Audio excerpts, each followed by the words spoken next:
te.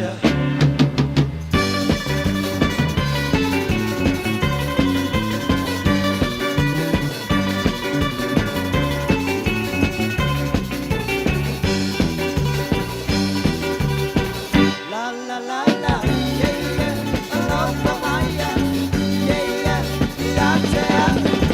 Yeah yeah, alofa maya te.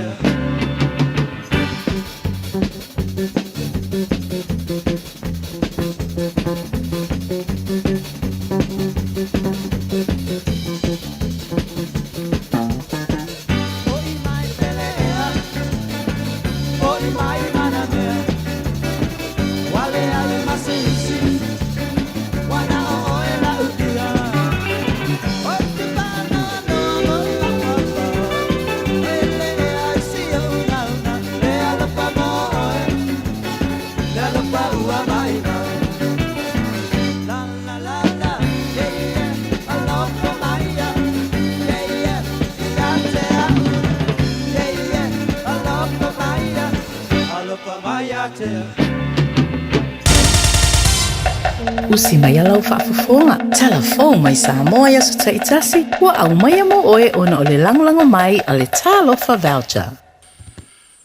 Soifua manuia lu tātou utunu o whaatalofa i lau whaafafonga le nei asafou o tala mai Samoa. Ua whaasala tupe le whaamasinonga maua lunga le tō whaamaulolo tā vita amosa. Ma isi matai e tōtoru le fio anga o whenga. Le ana whaamao nia i le whaaiunga le whaamasinonga ia te sema. O le tausanga umavae, lo lātou le usita ia leo le polo a inga, e peona sa whaatonu ina ia tā ofi le toi whaio ni ngā ruenga i whanua, o lo fina wai ma le fio anga o le au wā. O le polo a inga na whaia le whaamsinonga maua lunga ia o ke topa o le tausanga lava na te nei. O le soruro le nei vai aso na whafonga ina i le whaai unga, a le fionga le whaamsino sili, le fionga sa tiusi mativa perese, e peona polo ina ai matai na molia le tō whalea maulolo tā vita amosa, o le fionga utu tā longa jali ulia, ma le tō wha ia fata roketi, ma fata wa wha i tolutasi, e to tongi le sala tupe lua afe tā la, ile le sitala le wha amasinonga, ia le si di aso e se furu wha, e amatatu le aso na whafonga ina ai le wha i unga. Ai le to tongi po kosto le wha amasinonga, e tasi le afe lima se lau tā la, wa fautua ina le tū na whaasanga iai le tangi, la tau te tutongi atu i le tū na whauluina le mata upule nei tau whaamasinonga, le tū lea li ima whai pule o leo wā. O le tutongi leo le ngai o inga na sori iai le polo a inga, ai o le lima se lau tā la, o le tutongi leo le tālo sanga na whaulu, na whina wai le tū na tua ia, ina ia whaase ese le whaamasino sili mailo na tau aveina, o suenga o lātou morianga. I le tū lava i le tutongi ua whautua ina fo i le whaamasinonga le tū na tangi. E tutongi i le tū na whaasanga iei a lātou tua inga le lima se lau tā la. E mafua i le lātou tālo sanga na mana na oai. E whaofi se isi tālo sanga e mōri ai se matai o whenga malo nā tani. Ma o se tālo sanga na te ena e le whaamasinonga. O ia tutongi uma ua whaailoa le whaamasino siri le lauina lana whaai unga. Wa tu awanoa ai i tū na awai. E whiutanga i e ala i a lātou lo ia pe te tongi ia tau pele ai. Ai le whaai unga wa au mai wa whaai lo ai e le fionga le whaamsina sili. O le tu sili o na tā ua na whai ai le polo inga, ia tau sia i tu uma le na nofo file mu. Au tāria se aso e whafonga ina ai le whaamsinonga, o whanua masuafa ma tā upu o lo o i ai, le loto i whale o le au waa ma whenga, ono se vaenga o whanua o lo tā ofi ese ai. Wa whaeloa fo i le whaaftai e le whaamsino sili, i le whaato e senga watu i nātu e maulolo tā vita amosa, ma matai na molia, ona o ngai o inga na lātu whaatino maa fiai mea tō tino anisi o ainga. Whaalia le fionga le whaamsino sili, o le tū tā ua lea i āteia, wa tau tino i lātou na molia le seseo le lātou ngai o inga na whaia. Wa tō atu nei le whaamsino nga sili le tunu ule lu i wha le tū la whono, ale vaenga wha ubufai e pui pui ai te tau tangata. E peo na mori ai le pāle mia ma minsta le kāpeneta, o le vaenga wha ubufai o le wha tuatua i le atua sa moa o tasi, ma le fofonga feta lai o le pāle mene. O le autua le finaunga le nei, ia ave sea le tofi pāle mia mai le sui fai pule tama e tai, O le tu malo fa palo tolo tu fanga. Le fionga le sao fa pito, le fionga fia me Naomi mata afa. I le maua le tu talo sanga ua le eise fa tua tuanga. Ona ua le o toi le pale mia le nu mela furisia. O le vaenga fa ubufai o lo tu nei le foi. O ni vaenga o le fina unga ua li putia le newspaper Samoa Observer. Le o lo fa ilo ai. O lo fa o ngai le tu ngai le latu fina unga e vea o ni moni mau e lango lango. Le latu lu i fa le tu la fono. Fina ngalo fa li o nisi o fai pule o le fa tua i le tua Samoa utasi. Ini fa talanoanga i wala of so ta inga fa teknolosi le social media. Fa pere sa unuanga le pale mia le pale mene. I le aso luas futasi o Januari. Le ana fa ilo ai le fa i unga le fonga fitalai. E tu so le fa muto le toi e veo le pale mia ma min stai to limora na kapeneta. Ma sui alo ia o le latu upati fa upufai. O lo mau le fina ngalo le to ono o min stai wa avesea ma le pati. O lo avea pea i lato ma sui alo ia. O le vaenga fa upufai o le fa tua i le atua Samoa o tasi.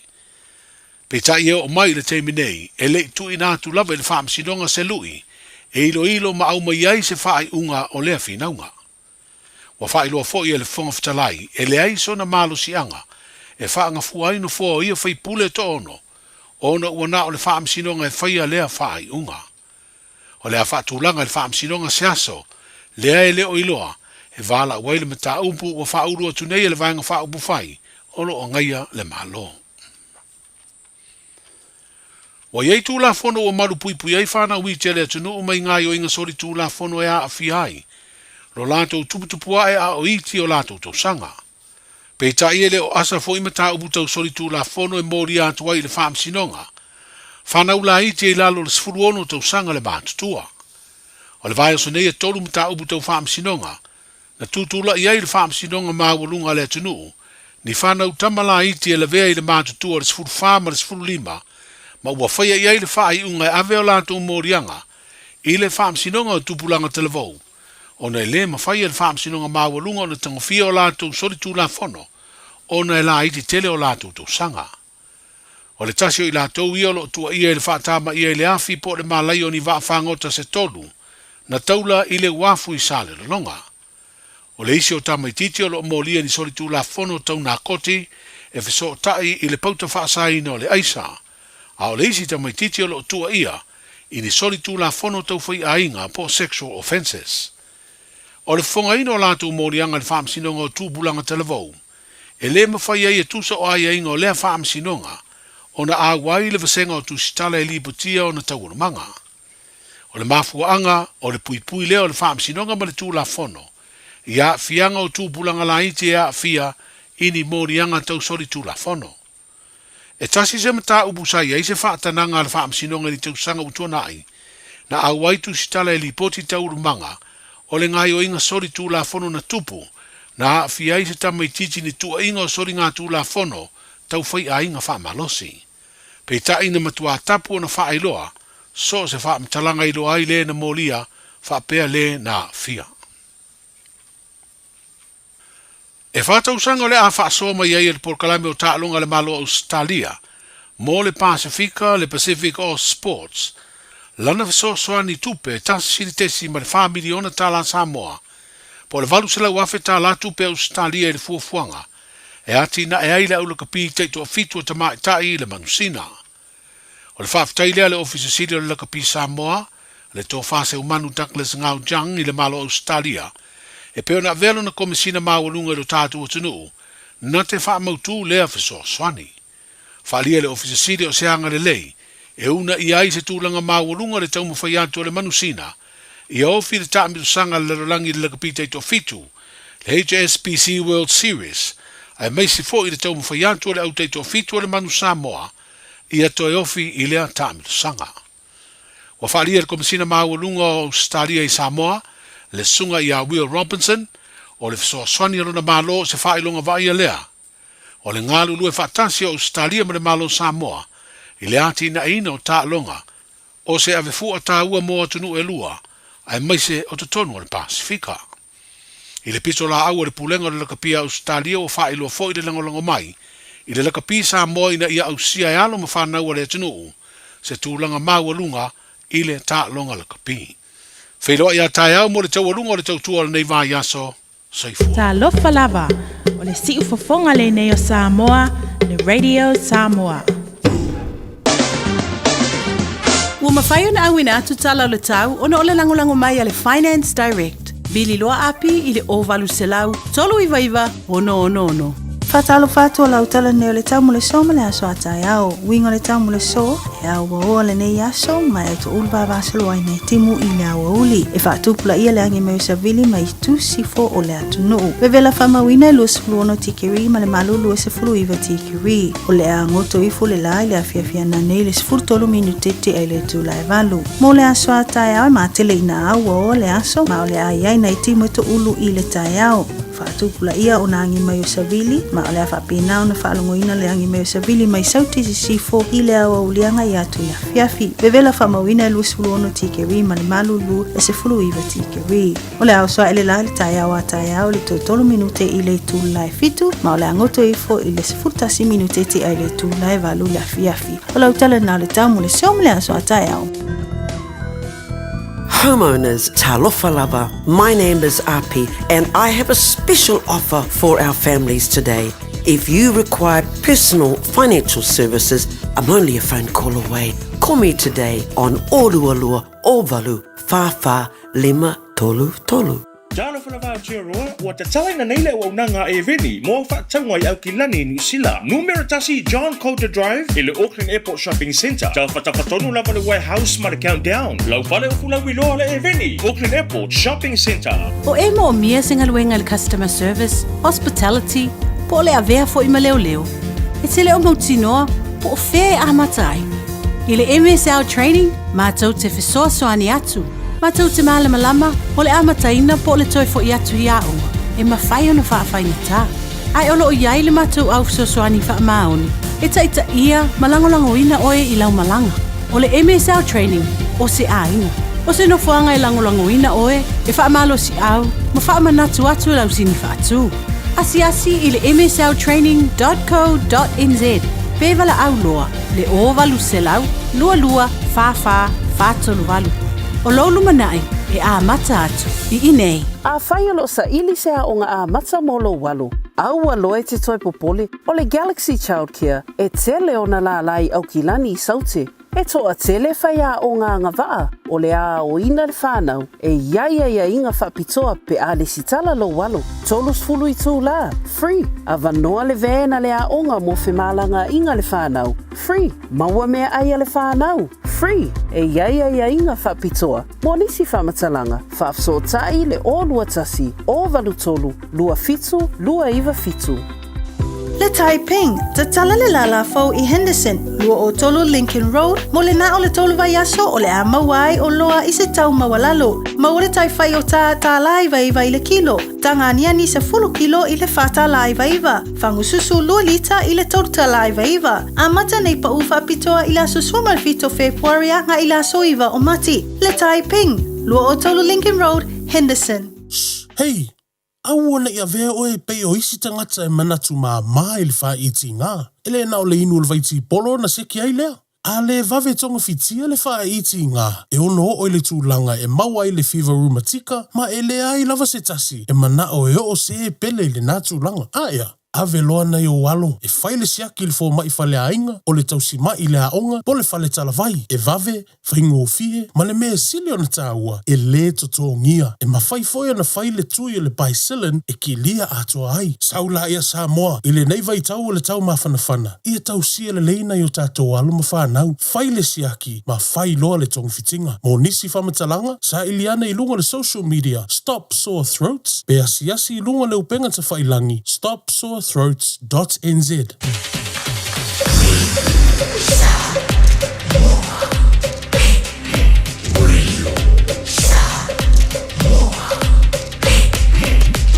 Tasi limoi votu, amo.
Wa mawhai o na awina atu o le polokalame a le au auli mafufonga mua. O na o le lango maalosi a le Galaxy Childcare. Vili mai loa le o lua tasi o valutolu. Lua fitu, lua iwa fitu. E resitala aila walo. E oi ka mai upo le pese, upo muli le pese ia tu mau mapipi I mau. E oi mawha mau le leilo fusi pao.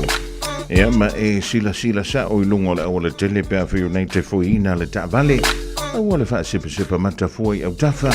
Au le tilo fua I le isi tu nei te ua la vea lau ta vale.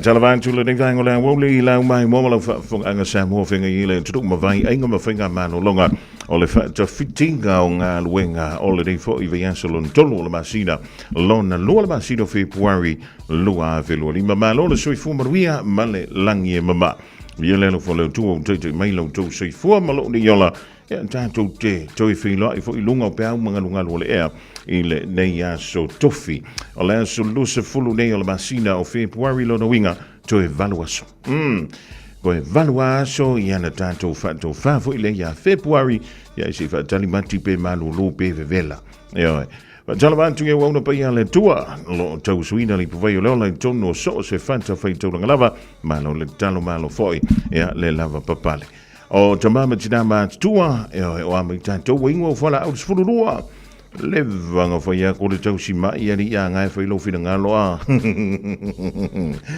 elanga tele le malo silo do lo fi tain tunga wal sa ilinga manuia tono ria tono fa befo ia tono ma tala fa tu ia to umalava o le fa tasi mai le vai ngola woli te lo na wa fia te le titil sfulu dai sini e fa befo I belepone te lo ia I manto io I Brisbane ja o si vai nga mo Australia lu ranka ia su elang kaimi ia po wakas fia ja fa befo I to nai Hawaii Amerika Alaska e Chicago ngai Canada ia mama ko inga o America Samoa o mai o to ia ma lo la vale ta fa o ile nga lue September 5 lo filima to no funga mo lo tanto ma dai se o fo ile July fa ile fia na ne ma lo ile funga luenga ile taiao ia before ia September le mawantu ia ma lo la vale on sai ma lo le fa fia ilo tanto want to know ia o lewa la malama fai o ia nga luenga September 5 o le dei fo ia so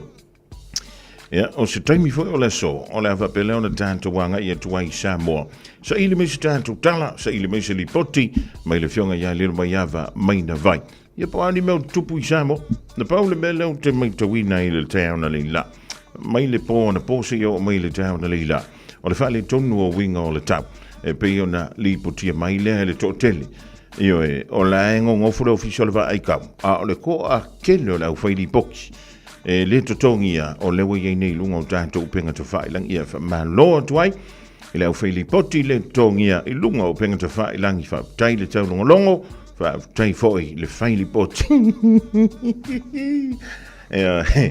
ja la bona vainga no mai tau o le nei ile fa sisilanga na tu I mai le mtanga luenga wa onga Samoa e tau le mai le officially le fionga ia au Chris Hazelman e fa pele tapuri umalava o ngala ma loi le tauna li la ya antonu te tauna longa te sia foi ma onga e kale sia se o lo o ina I alo ma fanau I Samoa ya ile fa le tonu e winga o te wale no vai tu se le va tu ne te vai la ma kala ka ko ma ki foi le I funga le fa tu ina I me mata e fa tu tu ai ma tanto la ya po lava me tu lima o le suinga lena I le maketi le na mai le mawala no le sa yaisa level fa tasi fo ile le mala o le tele o la we ile si tanga I lunga lena toi tan wai fa ma walunga ya o tele lo ia pena tau so ia se lo vai ile tai ona lila a le amanino le fa funga ngal tanto tro ile taimi o le tanto so to inga mala fionga ia le mayava I se taimi o le a woli o le so e se mai in la ile na o le nawa e manino ile tanto wa li poti pe ona tu idantu mai le to fanya au tanga vaia e po le fionga le lo li ngal balbana tipi au tanga vaia inisio mata upu o lo tu idantu le fa msidonga I Samoa e la mala mata upu tasile na ufa na o le utala manai nei upu ia na ufa tau tu I mai se tasi no spepa tono le tanto tu o le utala fa pe lua tau sanga le tomi titi na ia fanaina lona tina lua tausanga o le tamaititi ia na ia whanaina lona tina. Na nei upu o te whaitau atua mo oe le nivaenga o le tahe au po le nivaenga o le awoli o loo whape me il whaamtalanga o loo tau fia neisa tina i le whale mai tele iulu i mo tua ma o loo tūlua le ola ma le oti ina ua manua le nei tina ise a upenga malosi o loo whape mai nisio o lipoti na whaapaina e se tamaititi e lua tausanga. Ka fio lai. Ia, na paume ia o te maitaua i Samoa mo o mana tuina ia au. O le whaalinga foi lele na mtanga alwenga o leo i Samoa. Ina ia toi au ina tututonu a upenga malosi e le i lesi talaina whaale tūna fono i Samoa. O te leo mautinoala ia i le me tau o le gun safety. Ia po le saunga le mu o le umia o mene o la au malosi po a upenga malosi i tutonu o le tātu o tru. A tunu nei pe o le ia New Zealand ma Australia. E se le tāua o le saunga le mu o le lokaina e se lea o mene o a upenga malosi po o a tātou whana fo. Ia pe o na lau sila fia i le antru. A whai o le te umia le whana i tono New Zealand o i se le se ne o lau a upenga malosi po o lau whana. Ia uae e se le tāua o le vaenga lea. A wale bela le tupu. O le visi, na wha pe fea, o na tango lea alu toto lua tausanga i le whana. Lua, o i se mana anga o le lua tausanga i tu o le pulu whana i tonu o le whana. Tolu, o le sitana lea whana. Wha, o aile ngoala e alu ai le whana. Lima, o fea sa i stanga tole ai, o tango i lea alu toto, i lea whana. Ile kilo wa usini. Ya se tanto tuli manta ia. Ya le fionga ia lilu maiava. Po le ase tala. Ya pe ua mo ofisili poti. Ya ua ofafa tala ia sa maitua. Ya le awinatu. Mo le sa ulunga o station newspaper mai tono le tanto utru i samo. Lua tausanga o le alu toto. Fa pa ina le fana la le tafia ilon tina il fana. E le o mautino pe hola pe oti. Tafiona e so le samo ali de bere wai. Ja, en man ole, för le figa. Ja, pale mahalia pia. Ole ulpua. Ja, ele ase me pole fu. Ma ko isolo fa le lo ofu. Vai nei lo wa ku fa finga lo nga e mumu ku lango fu le lo le ulpua. Ya singa fo ko inga po singa lo makua. Alwa ku manga ia e fa asisila ye ngia wa. Yo ka viola ia tanto. Ole stofi. Tanto on the radio Samoa.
i tolu ama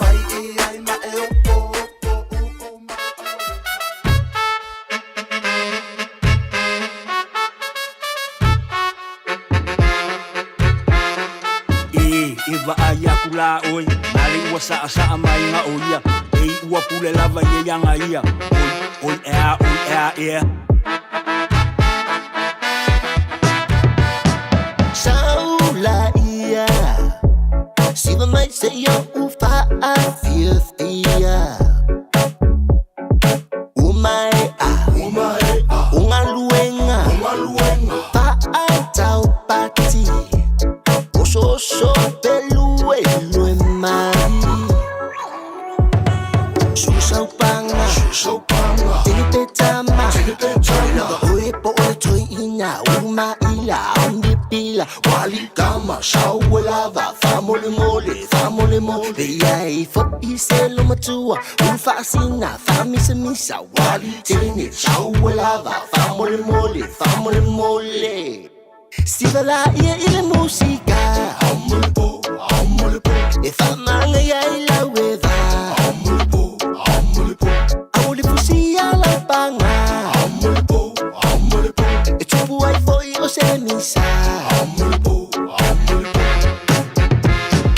Au manipo Oe mafuko fo te au manipo Oe au inga fo i au manipo Boom chicka boom papa oh 5, 6 kilo low key no Kayla record yo Son of the S-A-M-O-A way night and day For my people, the Malo people The Ausuie, oh my fight Yeah yo my la iya Vika let's go Sivala ia ile musika If I'm manga ya ila weva Awuli pusi ya la panga Etupu ai foi o se misa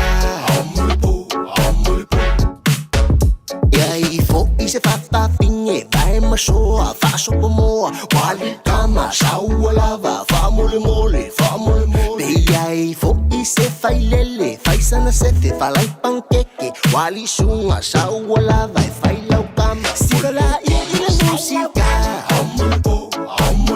E fa manga ia ila weva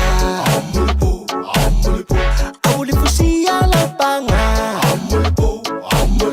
Etupu ai foi o se misa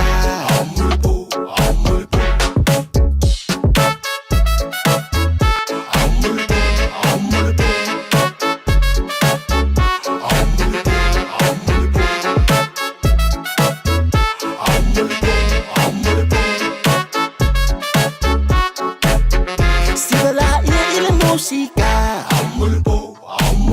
E fa manga ya ila weva Awuli fusi ya la panga Etupu ai foi o se misa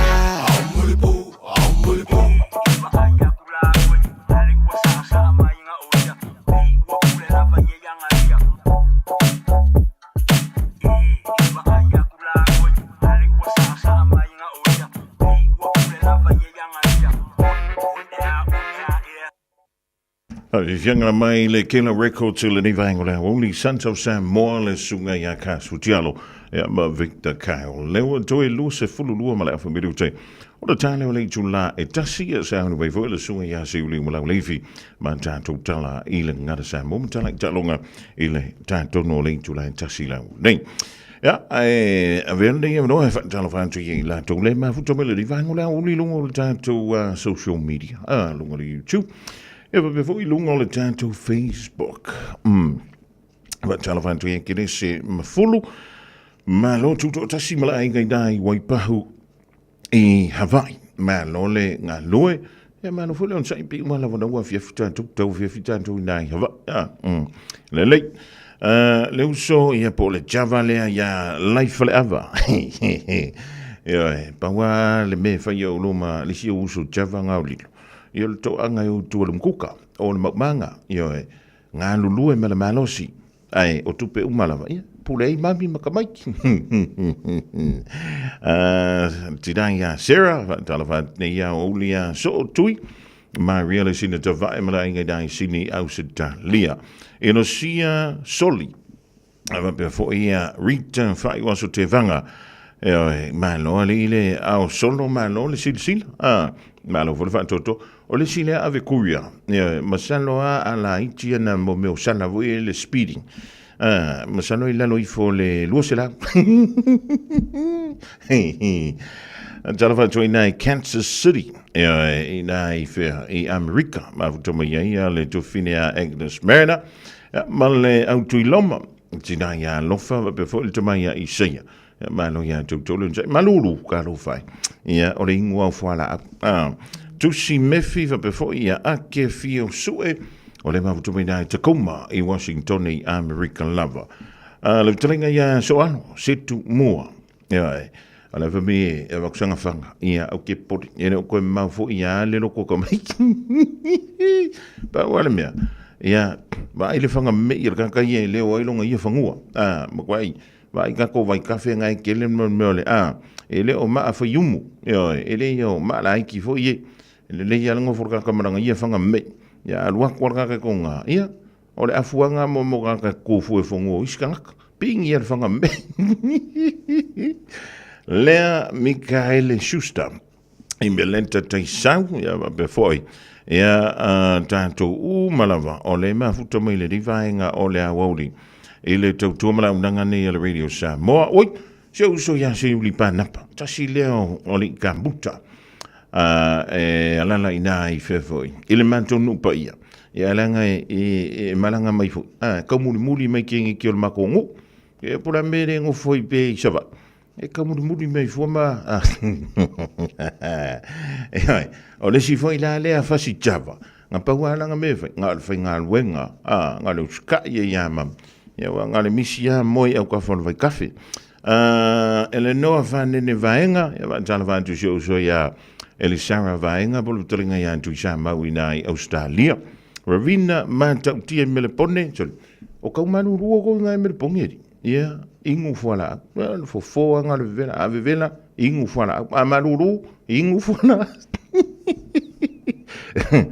efa lutelu va dalvantu anesi sale o le mavuto o le ku ke mafuka inga masiro makuo Miriama ina Penrith ia va dalvantu fo il to fine ya Miriama before ia siona tua o lo mafuta mai na o kele o maukingo kele kemingi po le mea o la kausi Miriama siro makua po le mea la ko kausi lo makua Miriama e la nga yire ki minga pi nga lo lo makua Miriama nga ingonga fala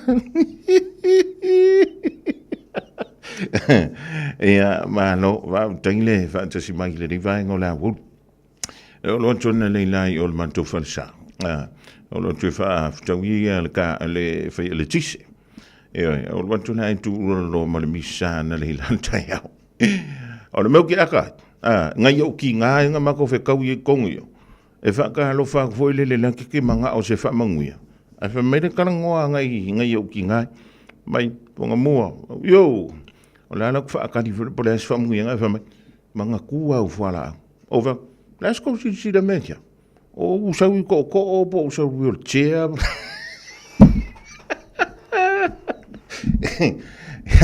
o le mea la ya te fanta lo fanto ye na yo tina ya ole na nga ye tu fo ile sounding lo tu na le lanta ya ole ma wo mo to swaf ya ai ba a ko ko le lo ka ka no mai mo e le fa mai ko si de me lo ke ma lo si ri a sko inga o kaiko ya o sko inga fo kia ya o nisi fo yo kan ya la vea ko mo le sungona wa ya e ka fa ya ma ka ki nga le ki o la ko nga singa ya o kaiko che le alpisi ele se mai che ma lele urunga ono fatala fatina Washington I America ia o lo tuilo o le si afo America o le winter ia o le si nga afo ia o le in between winter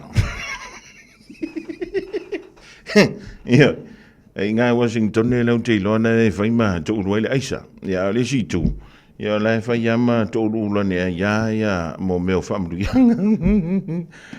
le wa se an tanto ten ya Joyce full fit to me do tell Natalia o link to lantas o le fa ya kwa ukala au ki lorka kanga ki lu fa sanga il termine o nga mo le va nga ma fa Pole a ki mi ke ku e runga ki alu ku ai.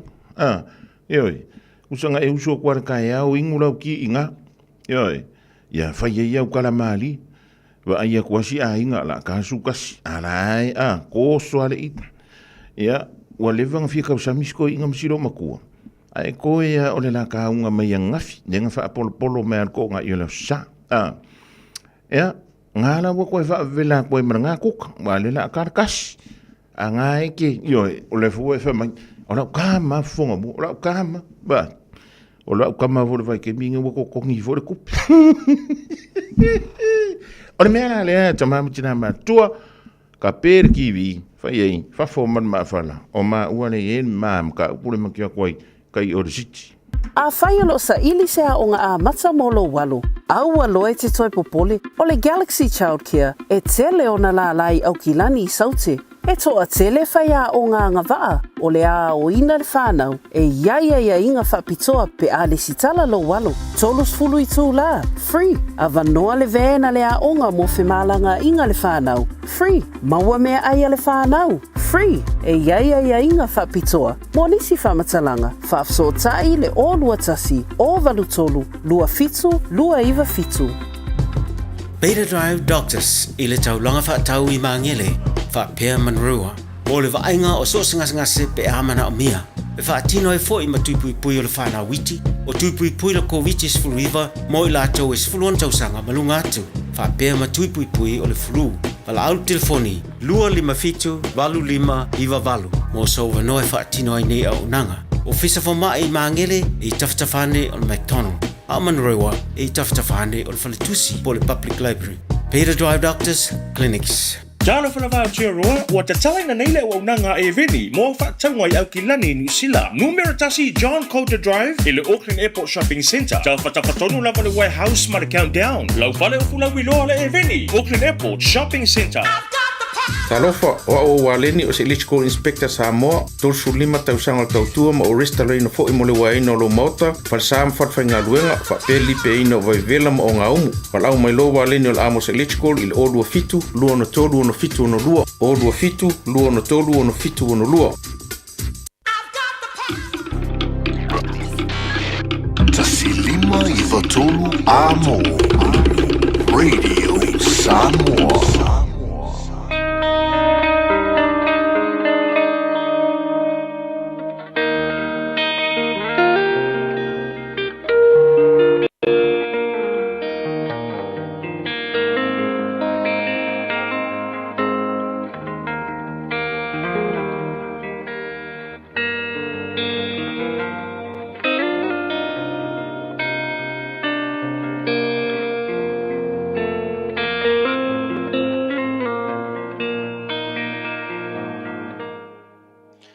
Talofa, pongo le neo tatu por kalambe o le rutau mo oe.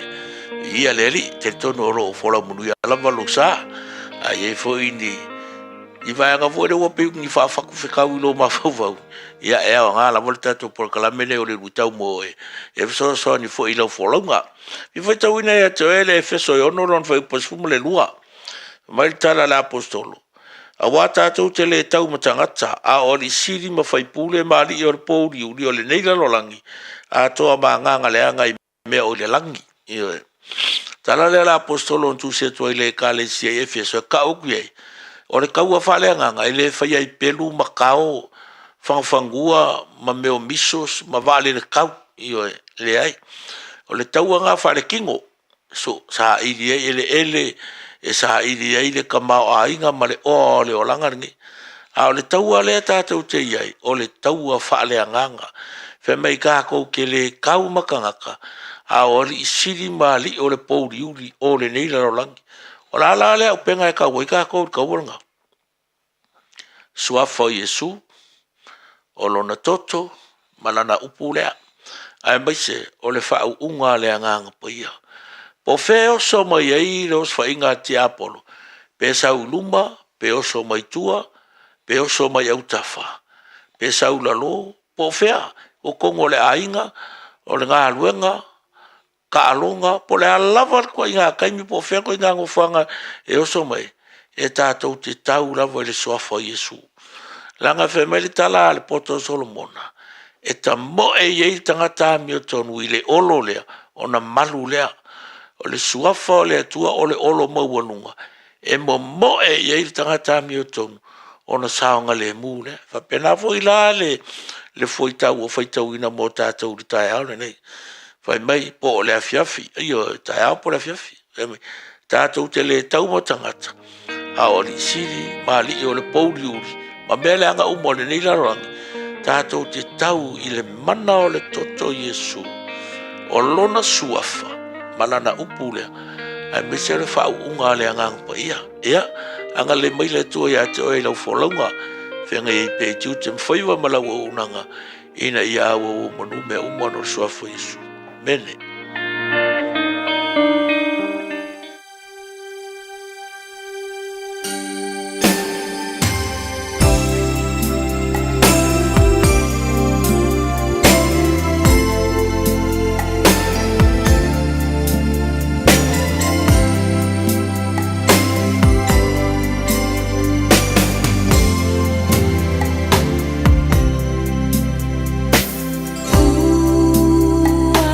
Te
tolo ma jewel tolo tui tama siu whangamali o tele le alofa.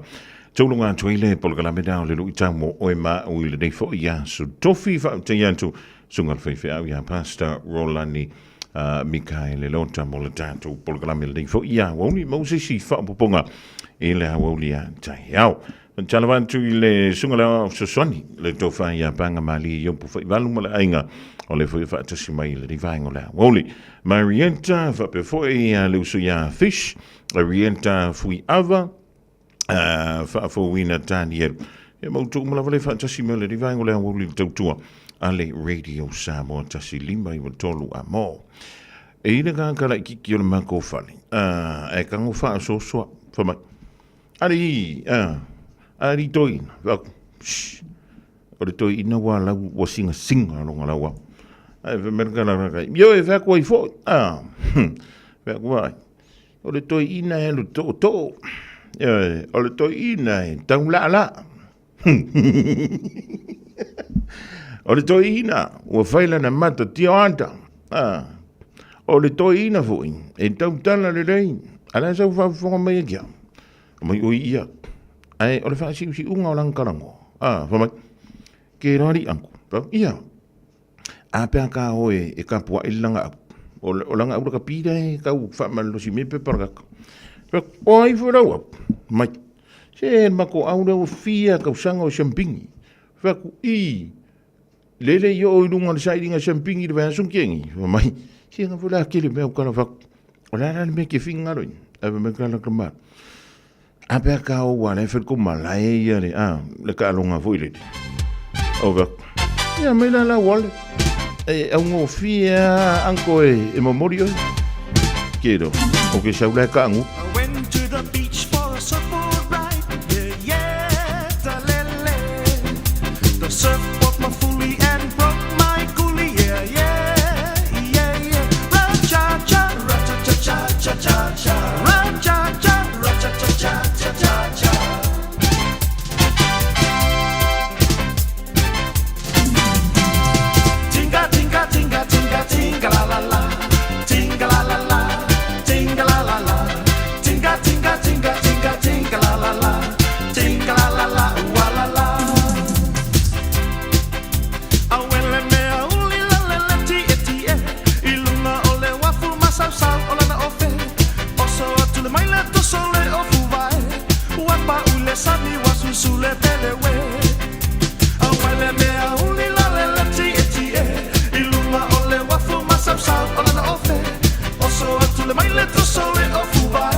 whangamoa e whaatalo whaatpo i tāpua inga le tunu ili nei tula o le uli whaatwhangamoa ia mo tala ia ua whalau no whatāpua i mai. Mo mua tala tomo, silia mare whaasalau tanga Samoa o toi maua neo lātou si tseni ni sila. Whawawa na awhia tanga tori tūmalo sa whata mo i le vaa le manua nui o na ongo toa i lo lātou o ngā sami. Ka longa, tutu mau pe whaalo o tana umanga i lana au sa whaia ina le force mo le tā longa mo le rate. Whaalo ke leino ni talab. Wa whaamao ni ere mata ngā runga mata upole loto i whale ni sila the Department of Internal Affairs. E silia ma le whaasalau tangata Samoa sa manuia tāro stanga mo le toe mau o lātou si tene ni sila. Talo mai no pāsia le tūla whono le toe whafoi o si seni a le Samoa Citizenship Restoration Act. Le putia le leitio ni sila Pasifika. Samoa ina le mata ngā ruenga i le silia ma le iwa se lau lima sfulu tāro sanga mo i tangata Samoa. Ngā so i fua i le vau le awheivi se lau lusu wha ma le awheivi se lau whaasifu valu. I la tau sa ave seo la tau tūlanga si teni New Zealand, i le mai ai o le whaai unga le wha amsinonga wha si Sicilia Peritania, a le Privy Council, i le awheivi se lau vasfurulua. Ta au tasi sui o le Parliament o New Zealand e pasia i toi teu teunga o le tūla whono si teni a Samoa i sifo, i a Novema, i le teu sanga o mawai. Mo toi te tala i le awanoa i le awalo le toi maua o si teni mo silia, ma le tolu wafe lima se lau o tanga Samoa sa afia i le whaai unga le malo New Zealand. Ta whaariere pule awa o mata upole lo toi whale Adrian Chavez. O lo ngā rurua ere mata ngā ruenga, mare mata ngā ruenga o mata upole vai whafo mawhi whaatawa inga. E awa o ina leo whai ngā ruenga ara hai komisi e pia. E ngā whai mata arusanga whaato ai mo si teni sila. Ta e whaari o foi, o lo whaato ai e te ngata la tu tāstanga i le hai komisi.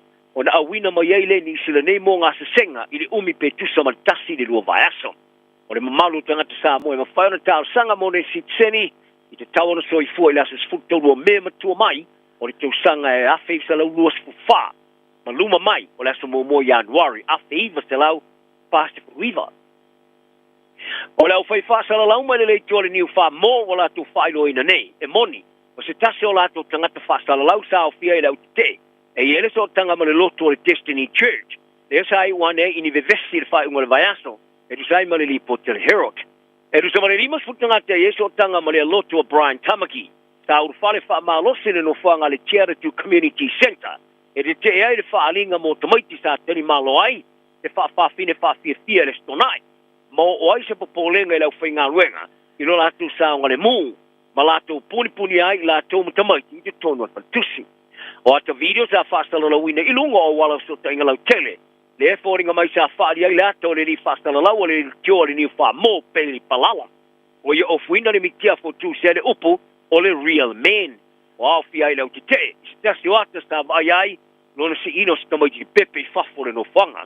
O palala o le te tae se kulupo e so tanga ma le Destiny Church a le The Radical Youth. E mea lipu ti ai i lunga o le lato i tu lau, ta whaastala lau ina iata o ia papati so ina tupulanga le vau i le Australia. E potia le Herald, o uso a whaasala lau a palala i a Monica a Young, ma Rick and Roll, ta la wha mao nia i nei tala sala lau i le asona nafi, ma palomi sia i le la au whaalolongo, e la tu te alolofa, ma langolango i le vaengo tangata kei, i po le LGBT. Ta wha mao nia i Roll i le porkalame, o se mea sa tupu le whaingo le vaeaso sa au fese tasi, o le la tu vaengo au whaasala lau. Taru mai le vevesi, e le tue whaalongo ina lava le leo palala le porkalame ale The Morning Shack, ale ni wha mō. O le atau talanga Roll ma a Young, a tu sia i lunga o wala sota inga lau tele le porkalame ale The Morning Shack, ma se a vea i a ngā i le vaengo tangata kei, ma whaato ese, iai. Ma tu sia ai, ono i la tōn tangata whaasala lau o le Pasifika, e maua se awa noa le le ngā rulua i tūlanga o whaasala launga. O le alatu wao i nai le sona, ma siri atu latu le lei, tau tua, ma pui ai tu aingo tangata o le LGBT. Ta whairo ai fo i Roll ma a Young, ia le whanua noanga o no le vaengo tangata o le LGBT, ta tau la ia le au te te. Ro whaawau pe i eisu su enga leo ini tua inga, inisi sa a fia i le te te. O le tai o le Destiny Church, tamaki, ta ia whaalau tele ina i lana sauringa i le su sa. O ia sa vala au i le au te te e o e ta ofir wha moe i le whaltusi. O tā pāri minister vai whafo New Zealand wa wasta mane Winston Peters, ia le whaamatu uino whaamutalanga umore whea ngainga le moto le kuki sa saini e masaina. O tua ia New Zealand le pāri mio le kuki Mark Brown, e na te leo whaasoa ina uma atu ia tustu singa o marienga, ta ia sainia ma sainia ila na malanga le vaso mo bai ta wai o nisio fam talanga o falo terina e au fiele ngaru e fatasti le elino le tai po le seabed mining ma le tilo e fa vaina ia official ambassa ta faria Peters ia Mike Hoskins o le News Talk said B o le malo le kuke mo mi ona tau yon tangata me o lo ia ile malienga o le tosanga nei a to ia on tosanga o sa tonga o le so tanga i le vau ni sila mana kuki ma faria ia Peters o le mo mi le to e fa tulanga o so tanga fa va malo o fainga malo e lua o tangato le tu malo sa fata sa fia le ngoto le vau fita le samia ni sila le manu nui o la to falia o lo lato fau pe ona lato songina pea le manongi o le suau ma le diesel i o lato ngā te fale. O le vastaloai sa polpolai le komiti fau tua pui puingo ngā te fale Samoa, le Samoa's Marine Pollution Advisory Committee, i le aveseo le tapo le o ngā sami, sa whasaina o no se whae te tenga. Le sa whatangai tanga toa fioanga e whaua wai o na whaia whangotanga lata le vanga tonu o lo ongoto le waa. Ai wilea o tangata o la fanga o le tūmalo o le tūmaupea. O na te pula mai le urufali le 2 kilomita o le whaata amarisanga o si o miai e o ngā sabi o ngotua le waa. Tanu mai le taimi o le whaala vlavi au ke topa rua whi maru wha. O tangata o nu o tūra lata iai e o mai lava le taimi nei e le ima whaona whanga ngota e peta ele le o ngā sabi. I le vaenga o ngotua i le waa i le ngā te whalo tapitoala. Ta whaaria e le stuisio upore tūmalo i atu ia pu o le ota le le tori siro Pasifika o lo fe filoi whalo ngono le tūmalo e tusa ma le aveste o le tapu. Ma ia tā wai e tele atu le mea te tau na whaia na i lo le na o le aveste o le tapu. E le ia toe ma whaia na toe o i a lato walo alo i le mea sa mastari mai ai whapea ma mea olo ngā te whale. Whali e tuia o lo fe filoi o lato whalo ngono e winga i le alifi o le tapu. E ui lava o lo tiro le malo Samoa. I le malosa le manongi o le suau ma le diesel lo iai. Ma i tā wai, i le ise winga o le forfaranga o se lifi o le tapu, o walo o latu songi nā ma le malosa le manongi i aso tai tasi. Mo le fitu o tau sanga sa soo o le ingo sing, ingo inkia lea, o tu maua na tūlanga mo i le listo whai o ainga o Listerina mo pepe fau e whana nau i New Zealand nei. O ia wha mau maungo le tau sanga rua whi marino furfaa, ta wha matuina le tamata i ministau mata upolo lo toi whale Brooke Van Velden. E silia mareono se lau vaus furu pepe sta Listerina i le ingor whai o sing, i le lua whima le lufurwha. Ma wha wawa i le tulanga mua se so ane i le mare whai o le ingor koa. I le ono se lau tos furu pepe ta Listerina i foi. O le whai u koa mo le sila fia, o le whai u initia e patino le i le tu pao tamatai. O le whai u ia Smith, o lo tulanga tolu o tuai i le tusamari tosalau pepe sta whananau ta lesi tarainai. I le se fulu tau sanga o mawai. O le whai o Smith ta pedo sili atu ona la hawi loa ma ta tele. O so o tuai ma le whai o Wilson pa pea ma le Brown. Ia ma lia fifonga mua o lo swafolo numero tasi mole fai whala pe lafi. Ta alonga o tutu maulama le whatu tuanga o le whaia o ngana o na kapian mo na Pasifika.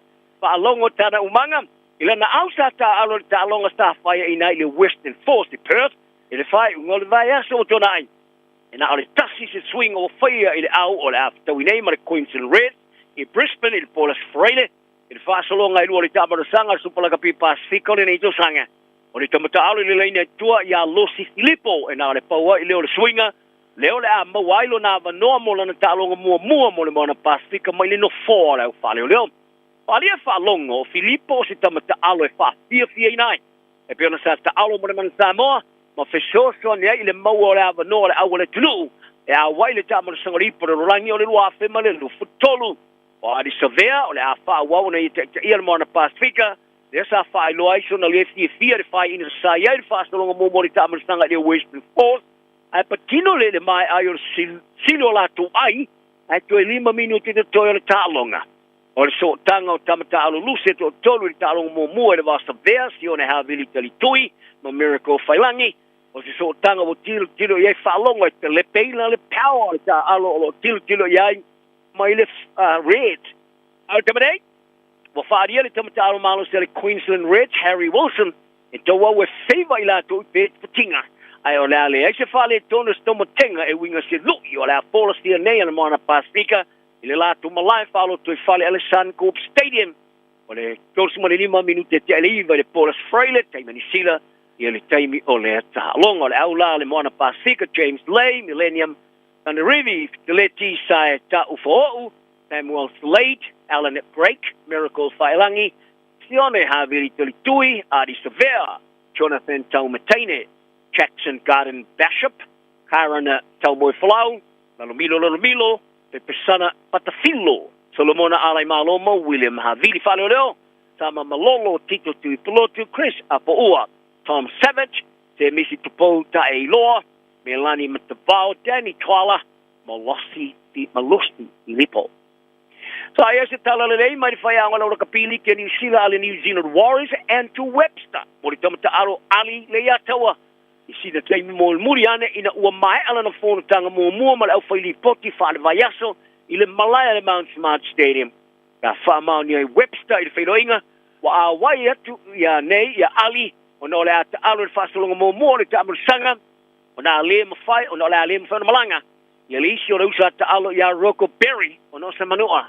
O le ataua o le a waia tu nei le awali Warriors i malanga i Las Vegas i Amerika mo le talonga mo le tamarasanga o le NRL e whaia i le male au ale Canberra Raiders e le eise ta silo na whata ia i le forasanga a Webster na i lo le ataua a sa whaalia i Webster ta tilo umari ta alo le ataua sa iai ai mai se a vea matama sa mata inalan ta alo le talonga sa uni male Melbourne Storm Nessa manu malo ile Warriors toast full to full fighting with Valston. And Luas Cosa Moele Yatoa, Luas Cosa so Soriai, o se tasio na tamo isa sao mai ele fitu poe. Ole Yatoa Luas full to sanga ta alo turanga o ngara tonu, e mali to te liu mai rocha tu vasa shek, ma tamo ele turanga wingi, o mo wai la manole Yatoa filia ile au e mo ta alo. Mali tamatai pare mi o sa mo fia me na mi ta afata ya lo ia ona i falo tele ina le no fuanga mo o onga masisi nga o me mama fa Oceana the Oceana Weightlifting Institute and Academy ia pia pa dia le vai ngo sisi nga o me mama fa Oceana o le no fanga o le ave mama nga au tu o le atina ino le ta alonga i tulangi i tanga te sisi ma le Pasifika o ia le fa mo e la to te fa nga ina mo ta wanga o tole ninga ta faia ia fie me o le no fanga o le au foi na ia no fou mo atina o le talongo si nga o me mamafa fa malo fa ai tulangi ia male tunu a toa tala na le yaso ia pe on site in Tauma so foi mo le so Radio Samoa Taslima Ivatolu Amo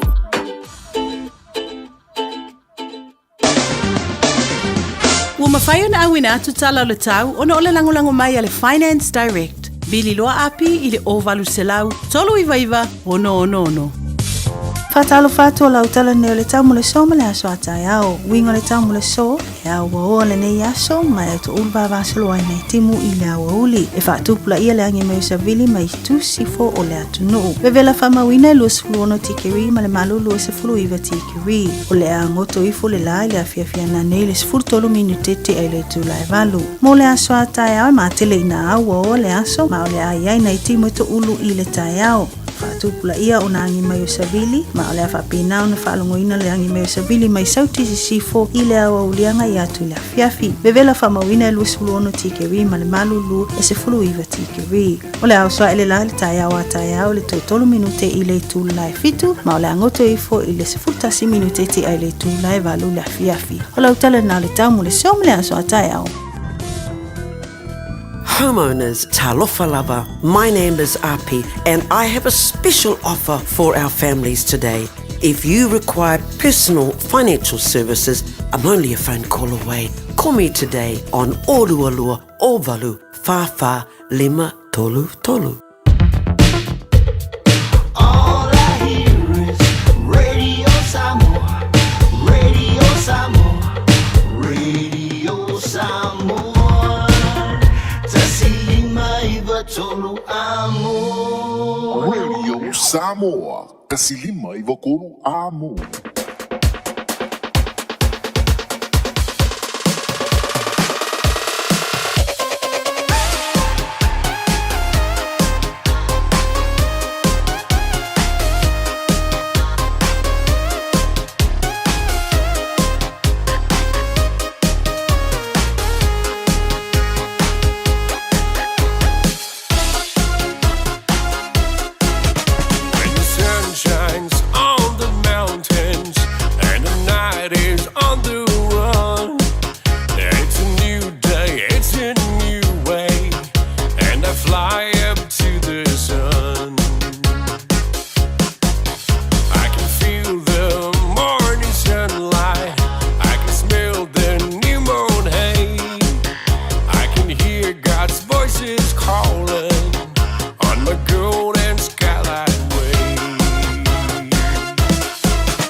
my power, I still can't feel the pain.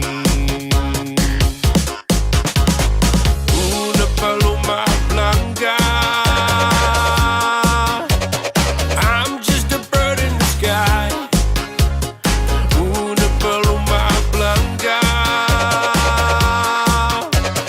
over the mountains to fly.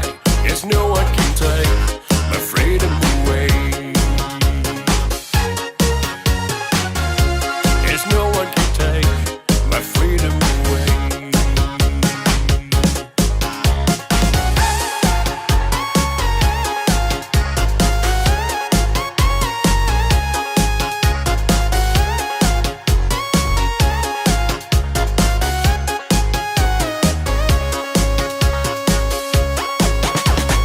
Una paloma blanca,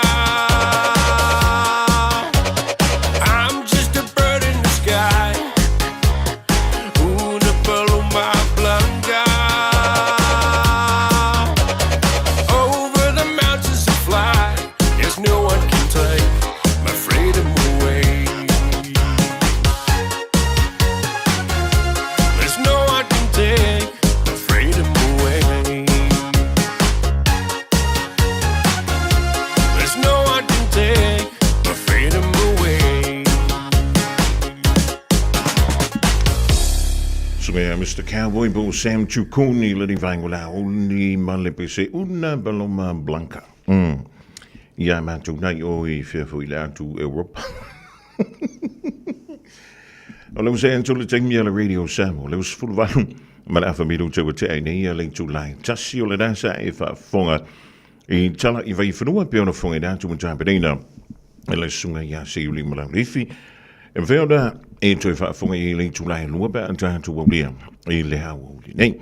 Ja, veel hebben we maar te mailen daar toe, pollen met vrouwen. Maar nog, waar mailen zongen.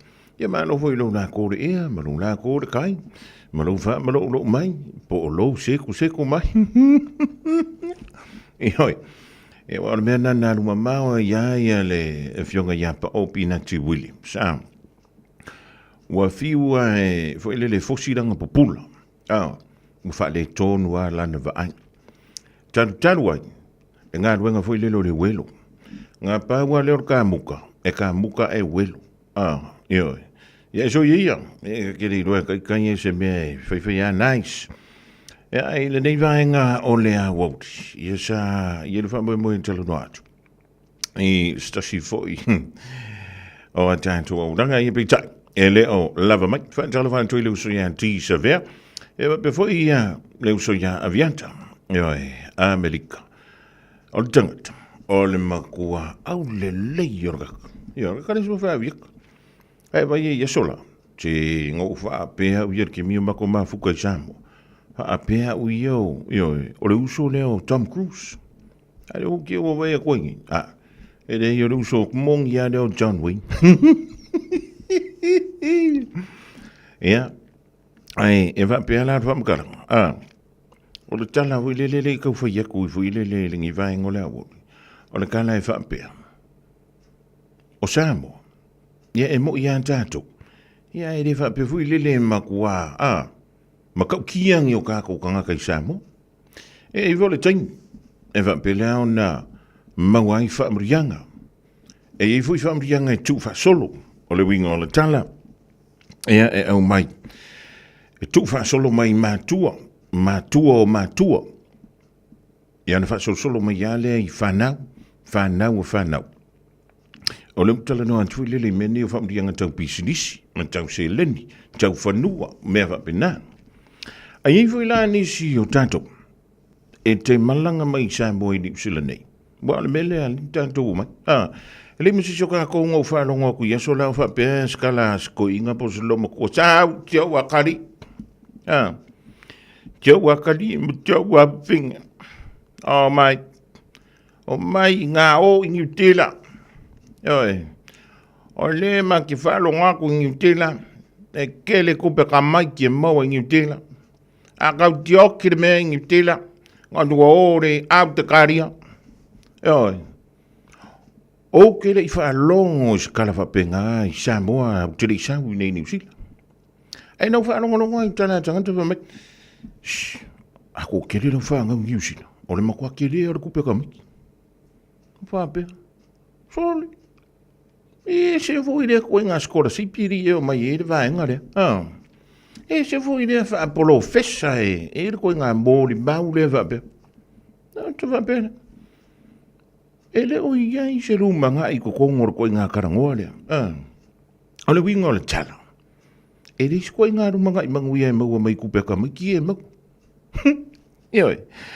O le ki whaapea mai ria ulkimi. Au, whonga mua fia poko. Ta te fia mau le poto wha marmore. Ai mai whira. O le tupe le ala na avantu le malo. Ian tātou i e whaifana. E avantu sosoani e lantina e ngā o whanau i lea onga. Ma lantou mea ai. Lava mtulanga mu whapea. E avantu la.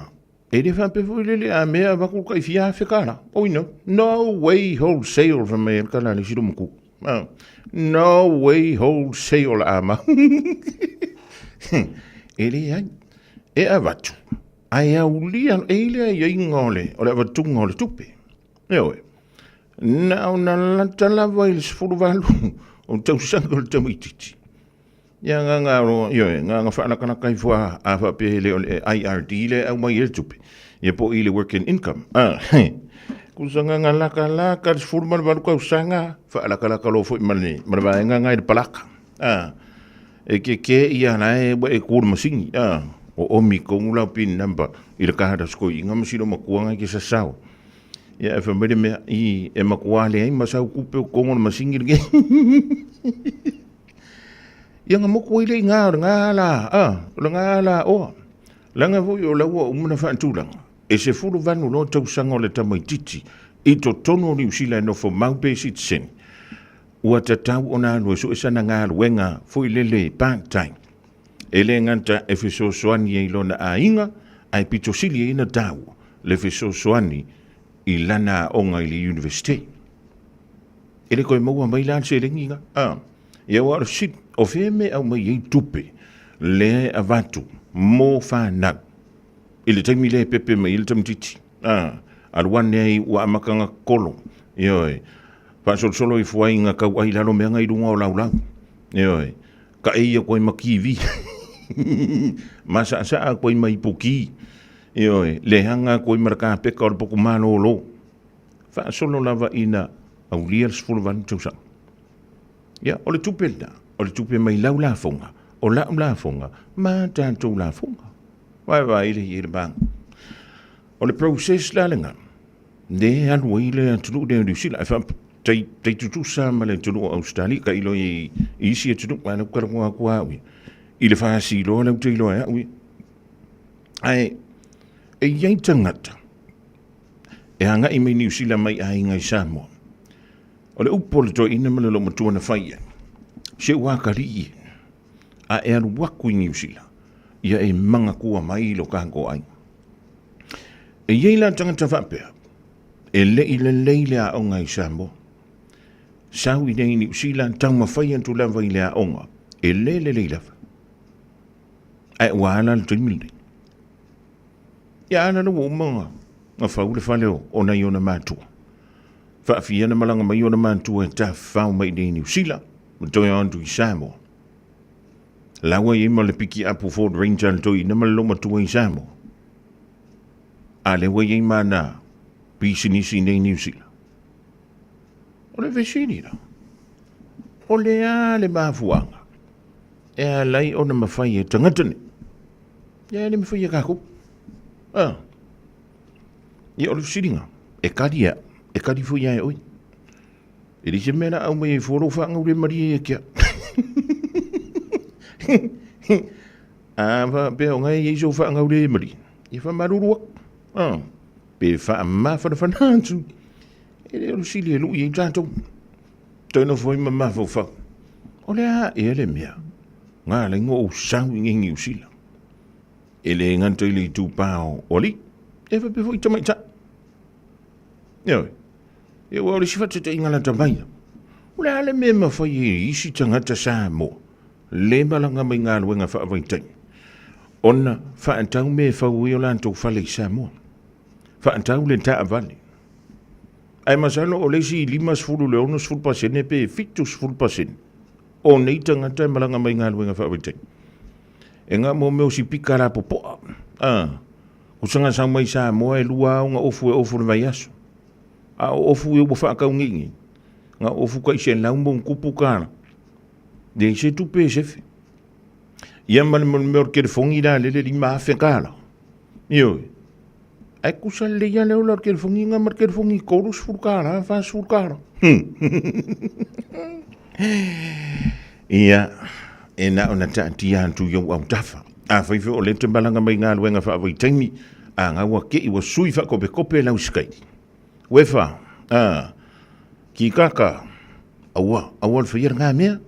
Oi, ia mana tua le mena le na e tangi le malai wa lele.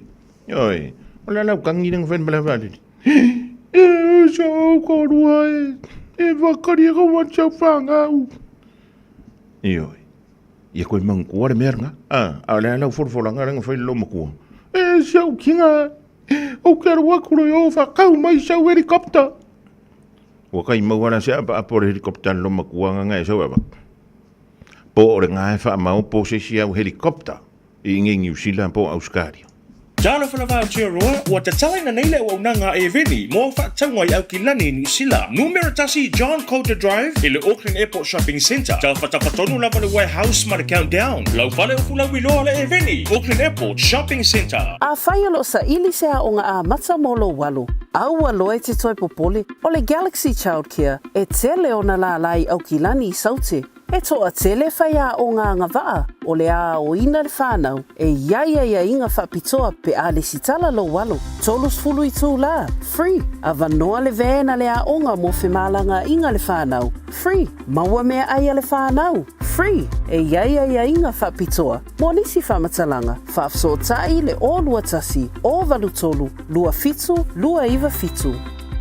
Le Taiping, te tala le lala fau i Henderson, lua o tolu Lincoln Road, mo le na o le tolu vai aso o le a mawai o loa i se tau mawalalo. Maua le tai fai o tā lai vaiva i le kilo, tangania ni se 10 kilo i le whata lai vaiva, whangususu 2 lita i le torta lai vaiva. A mata nei pa uwha pitoa i la susuma le fito Februaria nga i la soiva o mati. Le Taiping, lua o tolu Lincoln Road, Henderson.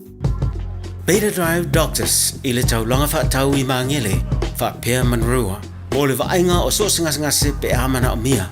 E whaatino e fo i matupui pui o le whana witi, o tupui pui la COVID sfuluiva, mo i la tau e sfuluan tausanga malunga atu. Whaapea matupui pui o le flu. Wala au telefoni, 255 25 iwa. Mo so wanoe whaatino i nei au nanga. O fisa whama i mangele i taftafane o le McDonald. A manrewa i taftafane o le whaletusi po le Public Library. Beta Drive Doctors Clinics. 24 hours a day, 7 days a week. Radio Samoa streaming live on www.radiosamoa.co.nz. Bread of life sent down from glory. Many things you were on earth, a holy king, a carpenter. You are the living word, say it now. Come on.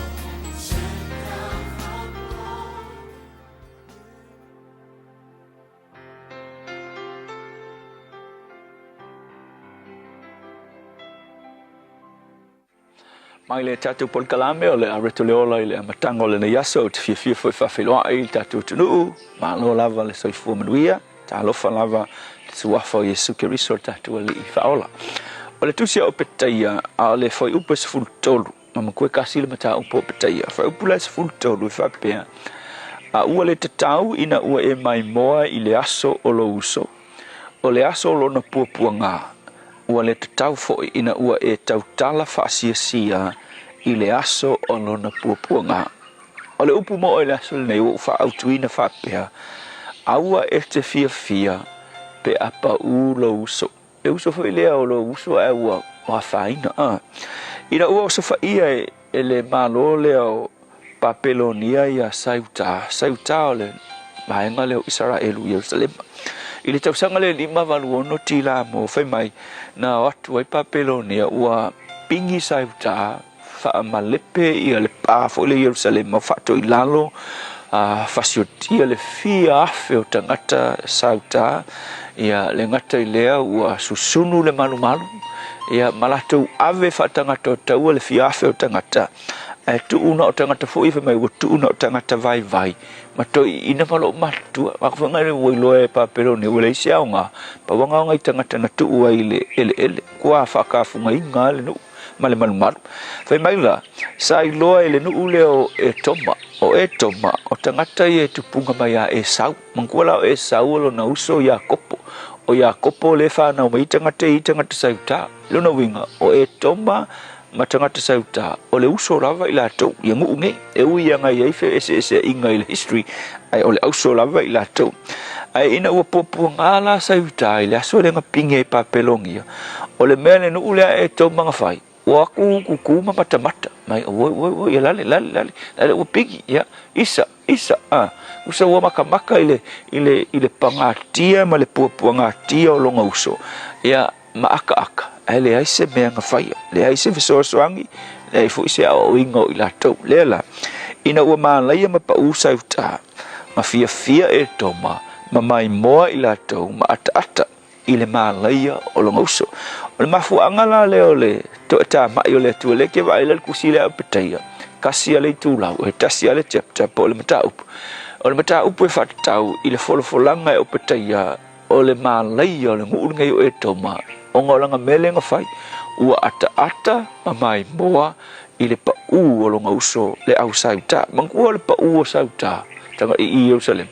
o le fasalanga fatanga le tu nga fasala le tu lo ngu e ke lo ku sa pe fasala le tu se tangata au e ke aka o le mela fai o se e to mga fai ua ata ma mai moa ile sala sauta le nga mo le sala sauka ko kongi nga wala ko nga sala ilu mo le tu fa sala lo le tu o le mela u fai ua aka mata ma mai moa ile fasalanga ai o le mesa ka kaunga ko fai sa tatau o ngala tu o ina mai se le songa ile pa uolo na uso wa mulbudiangi inga wala ko fai menga ya mo fo fatanga le ko isi malo losi o mai lo pingi lo man ulo e toma o ngala ko me fo le fai wa ata ile fa inga o lo uso so le songa la mo e fa punga fa petania mana ia la no ai fa pe a fool sees another man's downfall as a topic of discussion. A wise man sees it as a warning to himself. Fai mai, o le tangata valea, po le vale, apa uka ngaka, ia ua fai ma mea e kalango ai. Umana so kalango i pa uos ka ngaka, le ua fai nga iai. A fai mai, o le vale le tangata whapena, a fai mai, a le tangata poto, apa tangata ma fai nga mamala ia, o langa me fai, e le fia kalango ai mafau loto ma o oina ia se le songa ile mafua angol pau so se me mana ia telela apa le stangata awe ki aka ma halu le vai aso ma masingo e kalango le mem pau ai mafau loto foi oi ma mafau ile mafua angol pau ka ngakala inga ia so suangi mai le tua e o inga oe ma mafua ma pau fa ma walunga pe ua fia sili ua le matala inga e kia o inga mai se le songa le ile a whaina o le stangata e le o lou aka maalu le kausanga o whai au tala ile meanga pa ua si o uso le tua te ele lava mea ila ua fionga o i mātou e le aise vai panoa o mātou o langa te leo o ina o ina i mātou ina ia auane o mātou fia pa uni si o mātou uso ia fai mavanoa ia o ina e fo i matou ia masaunga le mu ma awani i maku a fai ngai fo i matou ia vi ia lo suafa Yesu amen. Oh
Sufangamali o le pese whakasa Jerusalem Foi America Samoa ma le pese lua se lau lua lima le tu spesile le whakasa o le pese whaikoina a so le vasa o le o langa nei. O te manatua ia le whati na usuina e le sunga ia mosi sua. Ia, vai antu alpa i swafa. O le matango fia fui o le na whati. Ai, o le whati la leo o whaalongo atu e le ni vaengo leo. Ma salu po le whaafai leo no taina o le pesele. Talu no ngalue nei le radio Samoa. O le makua manga ia matango fia. Mo le atu lengang whaaptai le sunga le whiwhi. Au ia pasta lafa he le kopa. O le Assembly of God I lano le montele I se la whai. Mo le wha manatu mo I tātou po le polo kalame o le arin tole ola. Ai longa I isi o tātou ele mawai le mai le. O le tau wemu I nei o tātou so a tangata. Pe a whai ua pua ngā tia. Te le I a tohala o se laupa senena o whaalonga tuai I le whea au lena mori mai. Ai, ona o le isi me ye whai a kukuai. Wa o kou karanga. Ngai fa mai o ngai ngofo ngofo le ringa fonga mua maama yo esa o ngofo le ngofo ai kire o moi kire ka ngu o ro fenga ro ai vai vila I lesi tu o le fa mtalanga po le tala le na tanto fa lo ngolongo tu yang o le tu I la tu wa mafatia o la fo ye tu tonu o ana fionga o lo fa pe mai E yele te mio o me I maftianga ia I tātou. Ona ua lewa ngā whakari mai le koe inga. Po le ale kei mia ke koe fo ia kua ia te ia. O le taimi la lea tātou te whenga ia ma pōpua ngā ma whainga tā. O le whaia kua la ukala ia ia kia awai. Fia whenga ia ma pōpua ngā ma whainga tā. O le kei minga ngā pā wala kai ngola e ka u leri ie. Leri ie alofa mai leri ie alofa mai. Na paua na le taimi ua makua I laka mafuta I leli o I nā voila e mo moli mai a ianta I ta lea ua bo wha le ton I po le tangata lea ua ko e mai e kanga kawa laua o laua maua pe I se wha le ton ua iai o I nā ua vāvala lantai le lua mafutanga ma leri e kusala laua ko e mai nge iau o I ngau mai wha o ngā oi wha o so oi Ia makulei oe kia lue whaidanga me se. Lala wo kau ai maa mai au. A le mua pōpua ngā ki ai oe. Ia, no, maa nei ole whi au le ni vaengo lau. A we koe kau e mui lo usoa kangaka. Pe a whi o lau whenga I ma pōpua ngā. Leanga, o le tātou te leilo atu. O lau o mai ele au wha amano lo. O lo tātou mantai le lang. Makau kia. Kusa I leisi tu, o lawa a mai le sala. A o leisi o nei tu, o lawa koe ku mai e male avango. Tole ka whiwhi. Ia ole mea lor ko anga ele alu luk. Ioi. Masano e alu alua, ka mala mai I ana fio. O le aho nanga le sebe mawai o lo ananga tae peo TV, speaker JBL, telefoni Samsung, moenga Sleepwell, City no 4, pusa aisa ma o loea o ngā I leo mukuka. Maua foi o lotu aisa, vai tau mawha maisi. Tutongi I nei New Zealand e piki alo a ingai Samoa. Fapso tai mai le Facebook po le Instagram a le Sapa Pia Samoa, pe emaili mai I le buy@sab.ws. Sab, lau fale o loa numero tasi I Samoa. A whai alo sa ili sea o ngā a mata molo walu. Aua loe te toi popole o le Galaxy Childcare e tele o na la lai au ki lani I saute. E toa tele whaia o ngā ngawaa o le a o ina le whanau e iaia inga whapitoa pe a le sitala lo walo. Tolus fulu I tū la, free. A vanoa le vena le a onga mo whemalanga inga le whanau, free. Maua mea aia le whanau, free. E iaia inga whapitoa. Mo nisi whamatalanga, whaafsotai le o lua tasi, o valu tolu, lua fitu, lua iwa fitu. Jana whanawha tia roa, ua te talaina neile o unanga e veni, mo whaatangwai au ki lani New Zealand. Numero tasi John Coulter Drive, i le Auckland Airport Shopping Centre. Tau whatawhatonu lava le Warehouse ma le Countdown. Lau whale o fulau I loa le e veni, Auckland Airport Shopping Centre.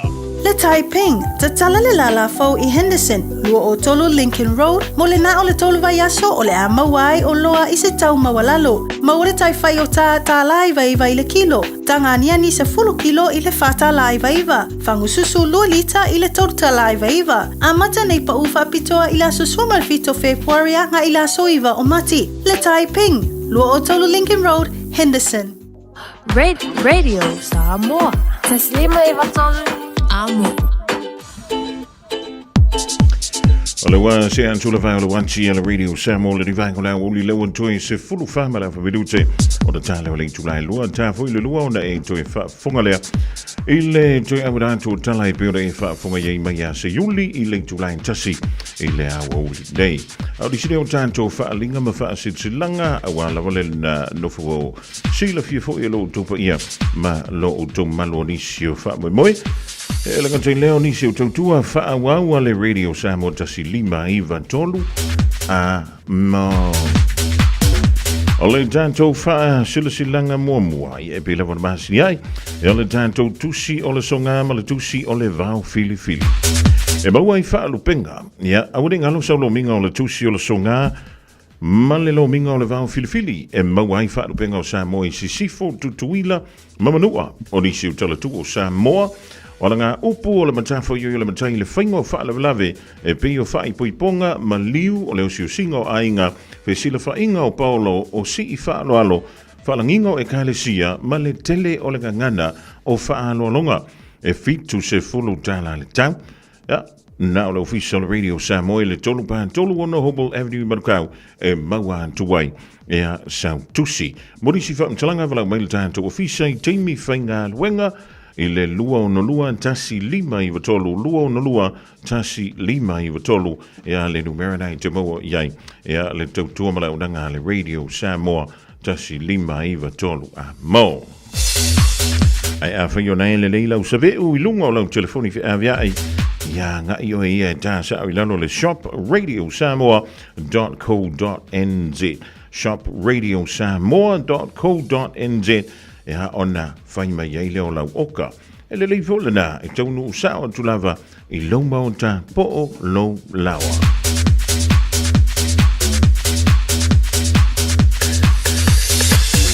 o le whaalinga mo le suafa Marina I le one sa I sale la valu I savai tolona ia upa ia sau tua fafafa Samoa o upa ia le popo ma upa le solo o upa ia mai le vavau e o I le whaavavau nunu antu lava whaatini o tausala. O le nei whaalinga I le whaalo lava malanganga mawalalo e whaasino tonu lava mo I la tau o lo nofo maselangona pe o lo o mautinoa pe taumataina foi I le whirangalo e iei sona pitanga ma sona sotanga I le suafa Marina I le one sai sale la valu.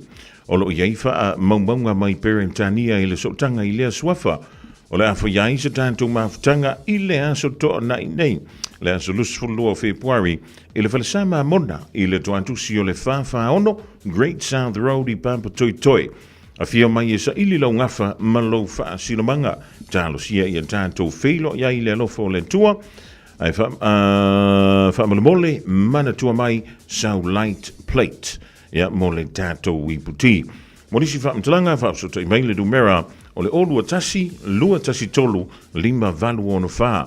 Olua tasi, lua tasi tolu, lima valu ono wha. Ma le wha no lava, wha tangolo sinia, e tu yoti muli angtele Marina.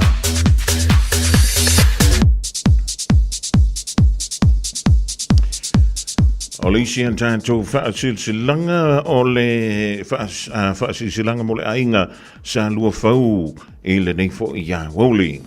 Ma tau te whaatolo wantu lau whaafonga anga Samoa ai mai se upa ia sausaungata e le pauina whaatupe muli ala taula fonga I sa ma tau whaatalanga a wa o upa ia e mai le vavau e o I le whaavavau tulau na lava ai whaamatu antu I suli o alo ma whanau ai mai se paulo mga whai manu aisi o mātou ainga sa lua whau I le pitonu o tawhito I Mangiangi. La tātou mawhtanga o le awhia lei tulai lua se I au lia lei tulai whai le fiafi o le asto nai a se mua o le masina o mati lua a whelua lima e whia lei le monta o le teitei whono i le se fulu wha pe Salo Place i Otara. Mole mana tua mai lau la fonga e whai ai lau whirangalo malie ma sau plate mama a wā ia se tātou i puti le nā fiafi anga le leile tua ma te iantu lau tau soifua ma somanto wola i le aso ua a tau whaina. Tai lau seinia le fionga le te fono male lau lau. E morisi whaamtalanga whaapsotai le numera o le olua tasi o valu o ono tasi fitu valu. Olua tasi o valu o ono tasi fitu valu.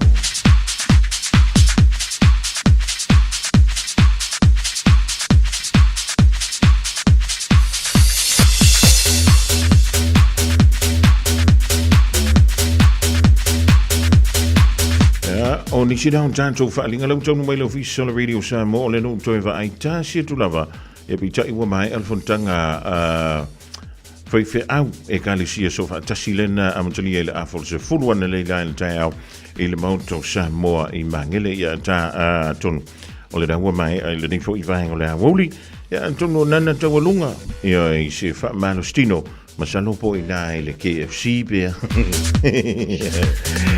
Jalawa joy le fionga ia le malu le fionga le konsulo al tanto malo e before il ventu ia lana ma le finga luenga le monto Samoa e mo fale Samoa i bangi le dam for you to fa for welo to for lam ia a for nawa umana book tanto wa fo ngome tanto malanga fo i Samoa o le sina me to le silfia a for you let sa uni te malanga i Samoa ai one way tel wai a o lo to si for lam o le tusi folau New Zealand. E mo o mia me ka o le stamp. E stamp mai o i le Mount of Samoa i mangele. Ina ia awe ne alwan tu o e te check-in. I le mana valele. Ia ai whai e fo i le meanga o le whinganga. E le ise me ka o se whinganga e whai. O le mata whai o ia i tal tangata malanga.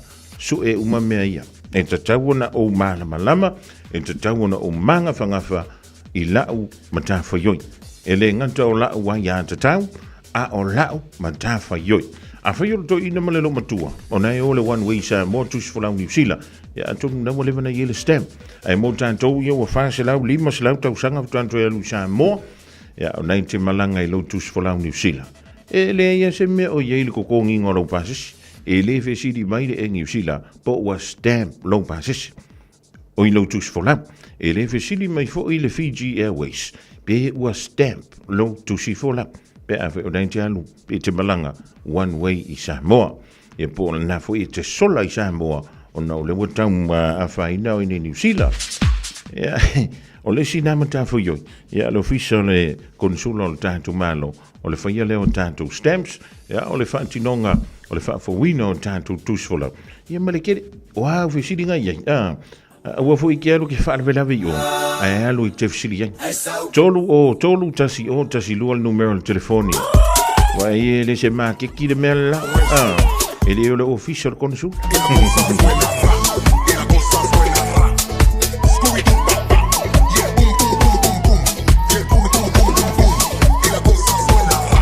Y la cosa suena rap. Scooby-Doo papá. Y el pum pum pum pum pum.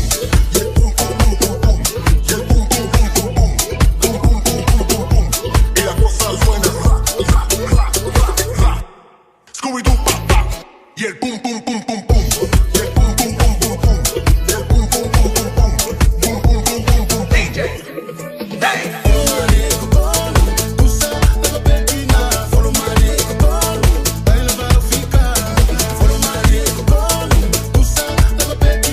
Follow my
langa pa ele fangu ngor kango voi fangu is ai alua o ie ke siva malo si sa ilalo siva ilau pa anga ele ia se me ole a fa ina I fu pe ko apa I fu ia nei o tanto fu linga jana van tu ia Mendi o le ma futu bai e America sa mo tano fa Mendi ia tano sia ole a mamau tau mamau me na fama matangi ba losi o me ma losi langi ole matangi America sa mo e o te mi vola ni Mendi ma tanto ma na wa fefe ya tutalo ile le vola mako kalo kuma ko mako kalo ve ngadela kalo ngapo kalo ngafi kala ku nga ele ai ya to ape le tai ai allo fantu ma to ni New Zealand ele manole tru nai America sa mo ameliva mona io ia o me nga ya ko apa yo le kango fuores I me ko kingo les fiu tana paunga ia le ngol ka o le sile ko u kaya o le mele tau ole a mio pulea Nicole wea o ingo o fala o kama ale ai ya o le ke mo mo le sol mai fe o kui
Talofa fongaboa e fa talofa fo I tapo inga le tunu le nei tula o le uli fa fonga ia motala ya wa fela no fa tapo I mai mo tala tomo silia mare fa sala tang samo to mo ne ola tu si tseni sila pa wa na fia tanga to le tu malo sa fata mo le va ale manu nui ono ngo to ai la tu ngo nga sambi talonga tu mau pe fa ngo tana umanga ila na au sa fa ia ina le force mo le talonga mo le rate fa le kelino ni tala Wa fa maoni le matanga longa mata upole lo toi fale New Zealand the Department of Internal Affairs.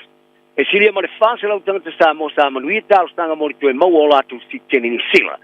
Tolo mai no pasile tu la fono le toi fa fo yo seni ale sa mo Citizenship Restoration Act. Le putia le toi New Zealand Pacifica. Sa mo wina le matanga longa ia silia ma le iva se la lima sfulu tal sanga mo tanga sa mo. Na so I fu e va le afi se la lus fa ma le afi se la fa valu.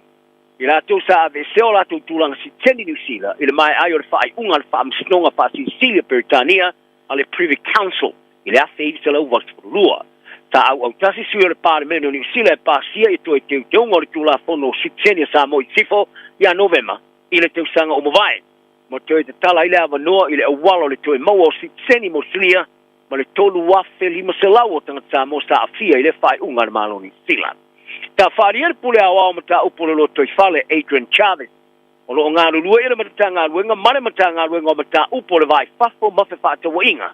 E a o ina leo whai ngā ruenga ara hai komisi e pia, e ngā whai mata arusanga whaato ai mo siteni sila.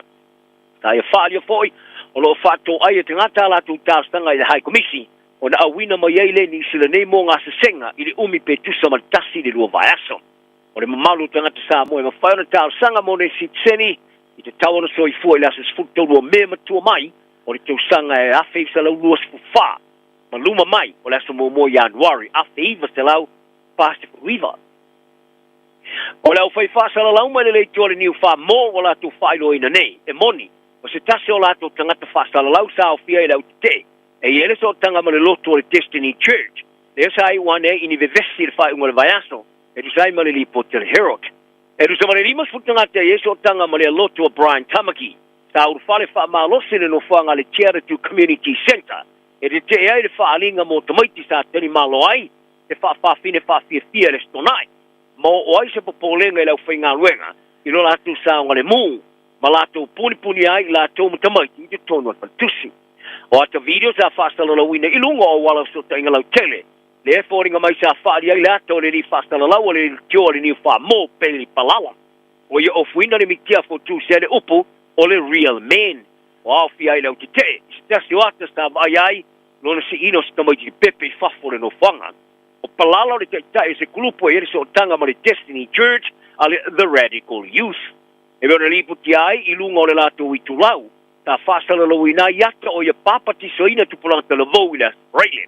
E potia le Herod, o uso a whaasala lau o palala i a Monica a Young, ma Rick and Roll, ta la wha mao nia ia nei tala sala lau i le asonanafi, ma polomi sia i le la au whaalolongo, e lato te alolofa, ma langolango i le vaengo tangata kei, ia po le LGBT. Ta whamao nia i roll i le porkalame, o se mea sa tupu le whaingo le vaiaso sa au fese tasi, o le latu vaenga au whasala lau. Taru mai le vevesi, e le toe whalongo ina lava le leo palala le porkalame ale The Morning Shack, ale ni whamo.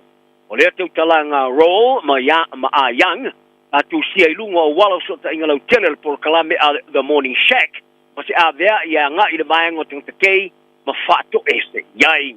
Ma tusi ai ono i la ton tangata whaasala lau o le Pasifika, e maua se awa noa le lea ngā rulu e i tūlanga o whaasala launga. O le alatu wao i nai le sona ma siri atu latu le lei, e tau tua, ma pui ai tu aingo tangata o le LGBT. Ta whailo ai fo i roll ma a young, i le wha noa noanga o no le vaengo tangata o le LGBT, ta tau la ia le au te te. Ro wha wau pe i eisu su e ngā leo i ni tua inga, inisi sa afia i le te. O le taitai o le Destiny Church, tamaki, na ia whalau tele ina i lana sauringa i le su sa. O ia sa vala au i leo te e o e ta ofir wha moe moe i le whaltusi. O ta pāri ministar vai whafo New Zealand wa wasta mana e Winston Peters, i le whamatuino o whamatalanga umor whea ngainga le moto le kuki sa saini e masaina. O tua ia New Zealand le pāri mio le kuki Mark Brown, e na te leo whaasoina uma atu i te sting o marienga, ta ia sainia masaina ila na malanga i le vaso mabae. Ta wai o nisio whamtalanga o whalau terena, e au fiaile ngā ruru e whaatasti le elino le kitai po le seabed mining, mo le tilo e whaavaina i official ambassa. Ta whaalia e Peters i a Mike Hoskins o le News Talk ZB, o le malo le kuki e mo mio na tau i on tangata, mea o loo ia i le malienga. O le tausanga nei a to i ele onus tausanga o le saaltonga, o le sootanga i le vau ni sila mana kuki, ma whaalia e Peters, o le a mo mia le toe whaatulanga o sootanga whaavamalo, o whainga malo e lua. O tangato le tu malo sa fata sa afia le ngoto le vao fita le samia ni sila le mana manui, o lato whaalia, o lo lato whau peo na lato songina pea, le manongi o le sua uma le diesel, i o lato ngā te whale. O le vastaluai sa porpolai le komiti whautua le puipuinga o ngā te whale Samoa, le Samoa's Marine Pollution Advisory Committee, i le aveseo le tapole o ngā sami, sa whasaina o no se whaite kenga. Le sa whatangai tanga toa whioanga e whaua wai o na whaia whangotanga lata le vanga tonu o lo ongoto le waa. Ai wilea o tanga toa la whanga o le tūmalo o lo tūmaupea, o na tapula mai le urufale le 2 kilomita o le whaata amarisanga o si o miai e o ngā sami o ngoto le waa. Tanu mai le taimi o le whalavlavi au ke topa ruape ma le wha.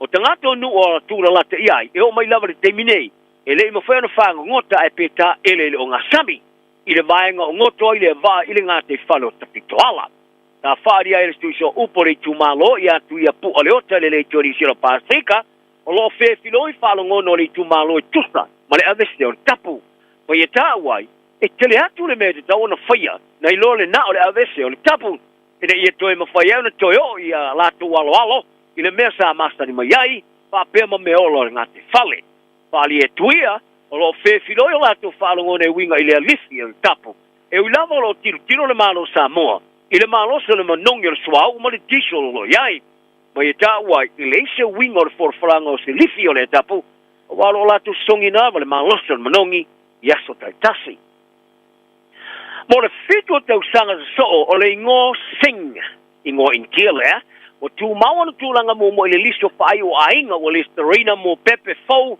e fana now in New Zealand name o ye fa mo mongo le te usanga lua fe mare no fufa ta fa mo tu ina le tamata e minister mo ta opolo lo toi fale Brook Van Velden e silia mareono se lau vals for pepe sta listerina le ngor fai o sing ile lua fe mare no fufa ma fa wa ile tu langa mo se so ona ile mar fai o le ngor ko ile ona se lau tos for pepe ta listerina foi o fai o ko mo si la fia o fai in kia e patino le ele tu pauta matai o fai o ia Smith o lo tulanga tolu tuai ile tu samari tosela pepe sta fana nau ta lesi tarinai ile se fulu tu sanga o vai o fai o Smith ta pedo silia to ona la lo amata tele so o tuai mar fai o Wilson pa pe male Brown ya malia fonga mo lo swafolo numero tasimole fai fala pe lafi ha longa o tutu maulava de fatu tuanga fe ya o ngala ka pian mo na pasifika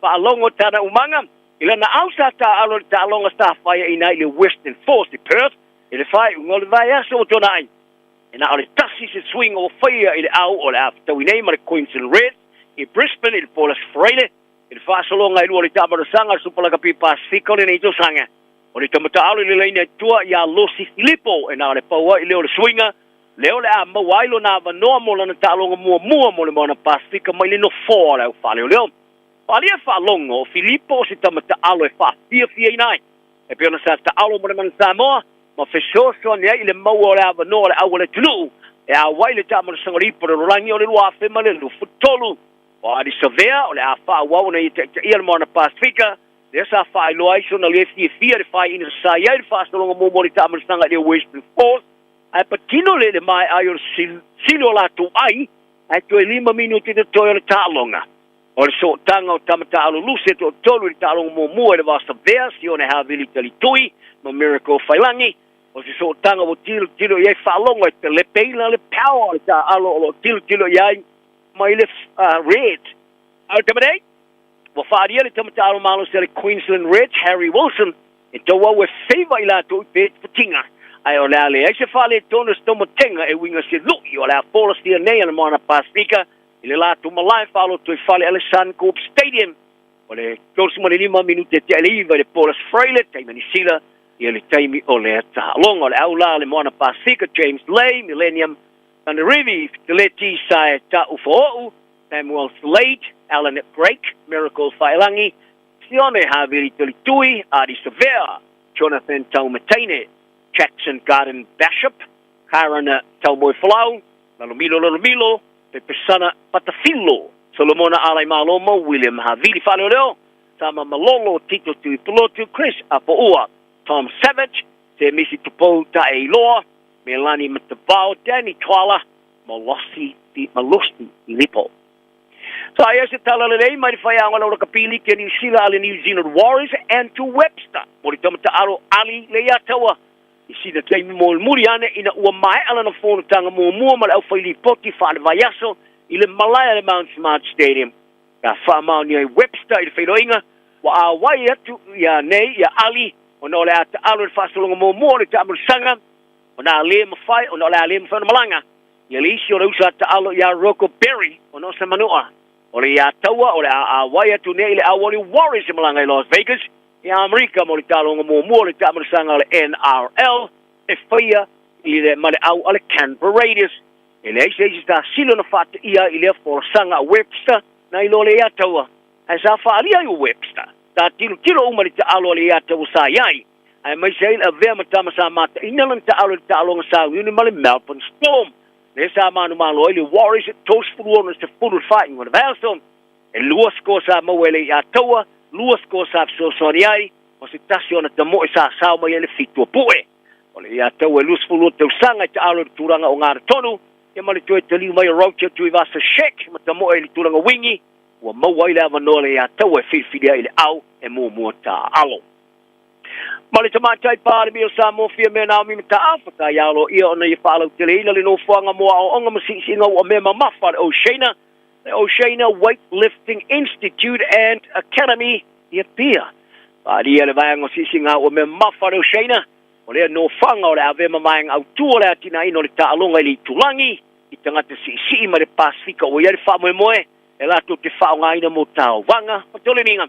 Ta whaia i fia me, o lea no whanga, o le aufo ina i awa no fou, mo atina o le taalonga o si ngau a mea mamafa whaava malo, whae tulangi, ia ma le tunu a toa. Tala nao le yaso, iai pēro no sa i tingta uma, toi foia mo le so.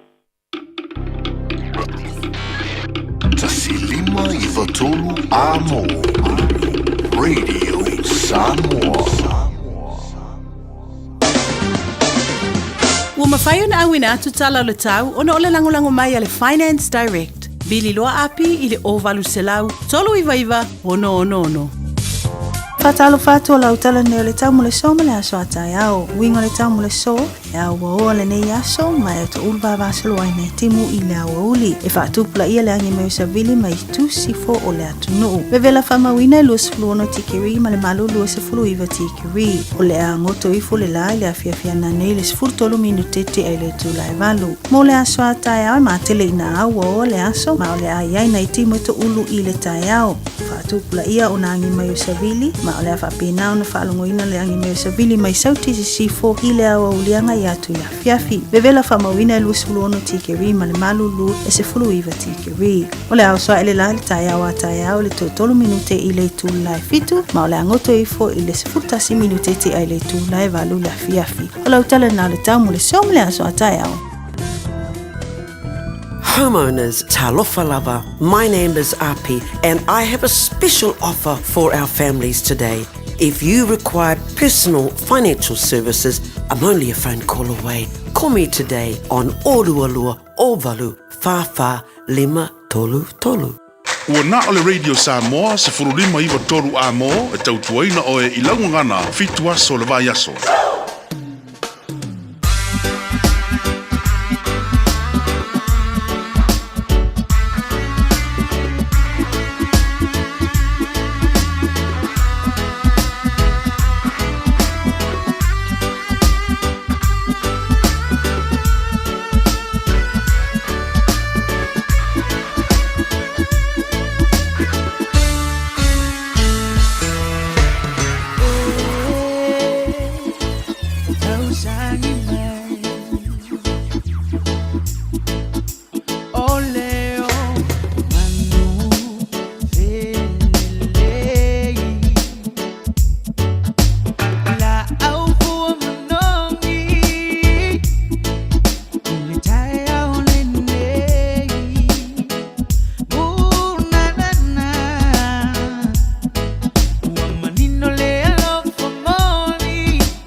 c'est la poule. Souya yo la uva ai oh ona. O vele lo famoni yo ina so taofi. Tu ina now if I know my ai leonti.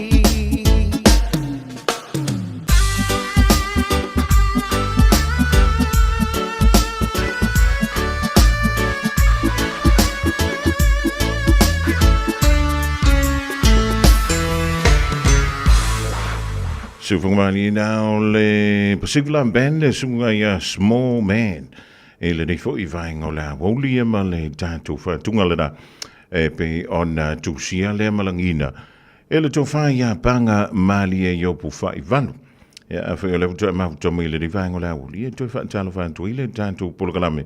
Ya te o mala u mai mo e mala u sile fo. Ma lo le so fu ma wa male langie mama. Ja, e pe lau nou ta ua i fuole sua fole tau whai a panga mali e iop whai walu i e pole sunga fole au soson. O te fie le ni vaenga le awol.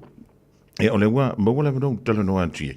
E le sunga le au soson, i e pole talinga fo i a panga mali. Fa tala vantu panga mali, ma ro so i fu manuia. Ia, fa tala vatu fonga mua leo lo tul foi, de foi vaenga ole.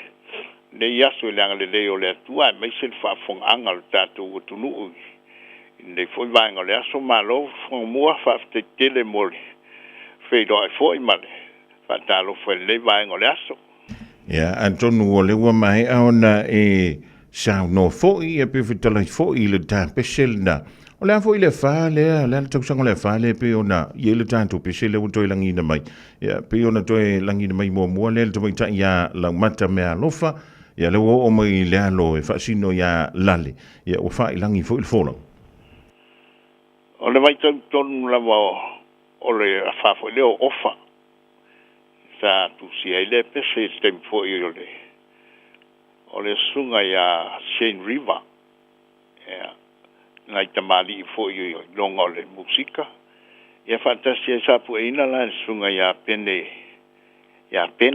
ya o le nai le falpu pesen na sunga ya Shane River le sa fai ma Gold Star foi le pa foi le ia yo no vai tau na seu man ia le vai temi foi ole mu ar soi fu ia le vai temi tapo temi o fa ne fu solo le o ma fo fa uma sa i solo ia tu langa foi mo le anga i lu mo le langa ia va dai le tu le fa ne fu le ai o mai e ui ai na ia na i fa ne fu i le langa ia va dai o le ala vai e o mai ai le tu le a mo ai tu ai ni foi ai nga ma meu Kalesia ya me se foi o vala wila le vai tau tatu e le olanga fe mo wa mali lava la usanga nga la usunga la o so son o le fofo ni me uma e maseno fa longo o le to tu lima sala mo moni e moni e le sando nga pe e le ai se me la fa se ai fo bolo vetai o wa tau tino ia ti fa tasi di mai lua ia mai foi anga ia e o sala mo mongi la o le winga la sa no nga ifo ya mami pe ifo le ri ele wa ifo ya mami o la foi se mami ai fo sa o ko inga ka ifo ia malo esa ala kala voi le panga mali wa antuale tofinga in tono le kalesia e matua pusi malan fila o leo mai foi fa kasi mo le malu de meda o le ngai ke o ngai ma lo si le sunga ti akono o e uma kwa tsara mo mongi ale malu o mua ia mo kwa ka iro ya kia po le kulanga o yelong sala mo le o yele malu ia ole makua sar mo ma o si o le fesini ni te wa tu vale le fesini e se sa si o le maluna i talu ai ni ia o pisa ia ngai ba o si ala ki ya mele wa ye la ya matalo na o ruaba makai ko ya va pe vol tunga la o ya caballo lo mala de i va a ko ya ma ko kalesia o ron makuasa na mo mongia ia o le mea taua o le wa tino le solo te malo ua vili tonu le ifia maina. Ia, a whaia ua le tue ne nefu o lua. Whautai o le me sili le mori mau mai ia le sunga ia pa o Pinati Williams. Ia, mo i le pinga. E ta tau voina e sila fia li panga mali e. O le voi, o le voi na alu ta oto. Wa matana tau pola na vai. Talu ai, le ovo le whane nefu. Oi kalo fai. Ia. Mo mori aku ro faanga ia i fiuso i pa pro foi mai ia po ma ua fo kakalngoang ia ele mo fai fo ngafanga lo ingale au unganga male ma fuka foi ma pingati ia olena fai lo me ja usitasios ia olena mai o ia la o intia o ka so o fa pe sole o ka ngakari ngangu fo ngingi usila ana fa mai o lawa ko kiki ale ne vale le yo intia o va pa o e se me wa malanga mama o ko inga ia fa mai o nga mua ro ia sa ngo ia fa no longo se o nga vai mai o ka le lo ku le si ku lo fa wa ku ia o ha nga o le po wa po au o nga mua o le ala sa sila ye ku langa o ko ye fo ringo o sio causa. Ia Peanuts. Ia Peanuts. Ka lo fai. Ia langa wa efsiring ia tulanga le. Ia. Ole tulanga ia le mole si la fia. Ia na o sio tamisi a lo fai ia le uso. O wa kau fe lolo mai ai la lo si. Ia. O kau fe lolo mai lo ser kemingi. O ka pe wa kamisi a lo fa foi ile sunga ia pa o. Ia ona wanu mama wa e whaingi ko ngawhiki ngai o. O ke rero pula le wanu mama o. O re ka ke ngofo kuingi. Mo ke reila. O le manu bala. O pola foi. O muri pola foi e le kere mun pola foi. Ka lo fai. E ke sida fiana o eri panga mari. Ia. A whai waka ko karango i le ula le e. Se vai akua le soafa muri pola. Ia. E ka ko karango i e ronga i ngō Wayne. Ia. Awa o le mea ngā, o le mea ua iei e sunga ia pola po le uso iawi. Ia. Ua maasanga lele. Ia malanga kamale la ke whiwa. Langa mau tau. Ia, oi. Boko iki ki a whaasi e se si skimina ka mai. O karo vai. O le vongo wai a kua ngafi. Ia. O le voi e maka i kupe me o kere ropo, fere mere nga maka i kupe me ko rua nga ngafi. Ngo ka fa pe ne so le ka fiola alo fa ia ai o le menta wa fa fe tai foi ia o lo fa nga talen ia wa ka i lo ia fonga bua i lo fa nga inga ia mo le leila se ia usili tuai le to vai ta ia wa o le ai le leila usa lu voi le ki tanga pa mali ia o lo fesili la ai la uia mai tau voi ia ao o pa o Pinati ia mala ka mole Wayne ia van tu so fa murpola o le mea le na mafu na fewa i solo fo fonga ia po o tau mata ile te mile tanta i tau musika ia o aula o fo o le sa kapiang ia o aula o ki kala a salu la ki kala kilo a o yo kama i mama kilo ya vila salu kilo solo la a pese fo pese a pela la la o muripola ma ma pindan o ma kwale leia o la tali ni le o mo o kapiang ma ko foi la fa ma kama i ma sifu o la ya lu ka mai di mai wa la ka o ko le ka mai di mai se fulu lu ngo ko piang o maka ye sa o le leia sa o le leila u lenga le winga la me nga po ai la kilo o le winga na o ya la taki tara le ye na o le popula i ngokor ki kala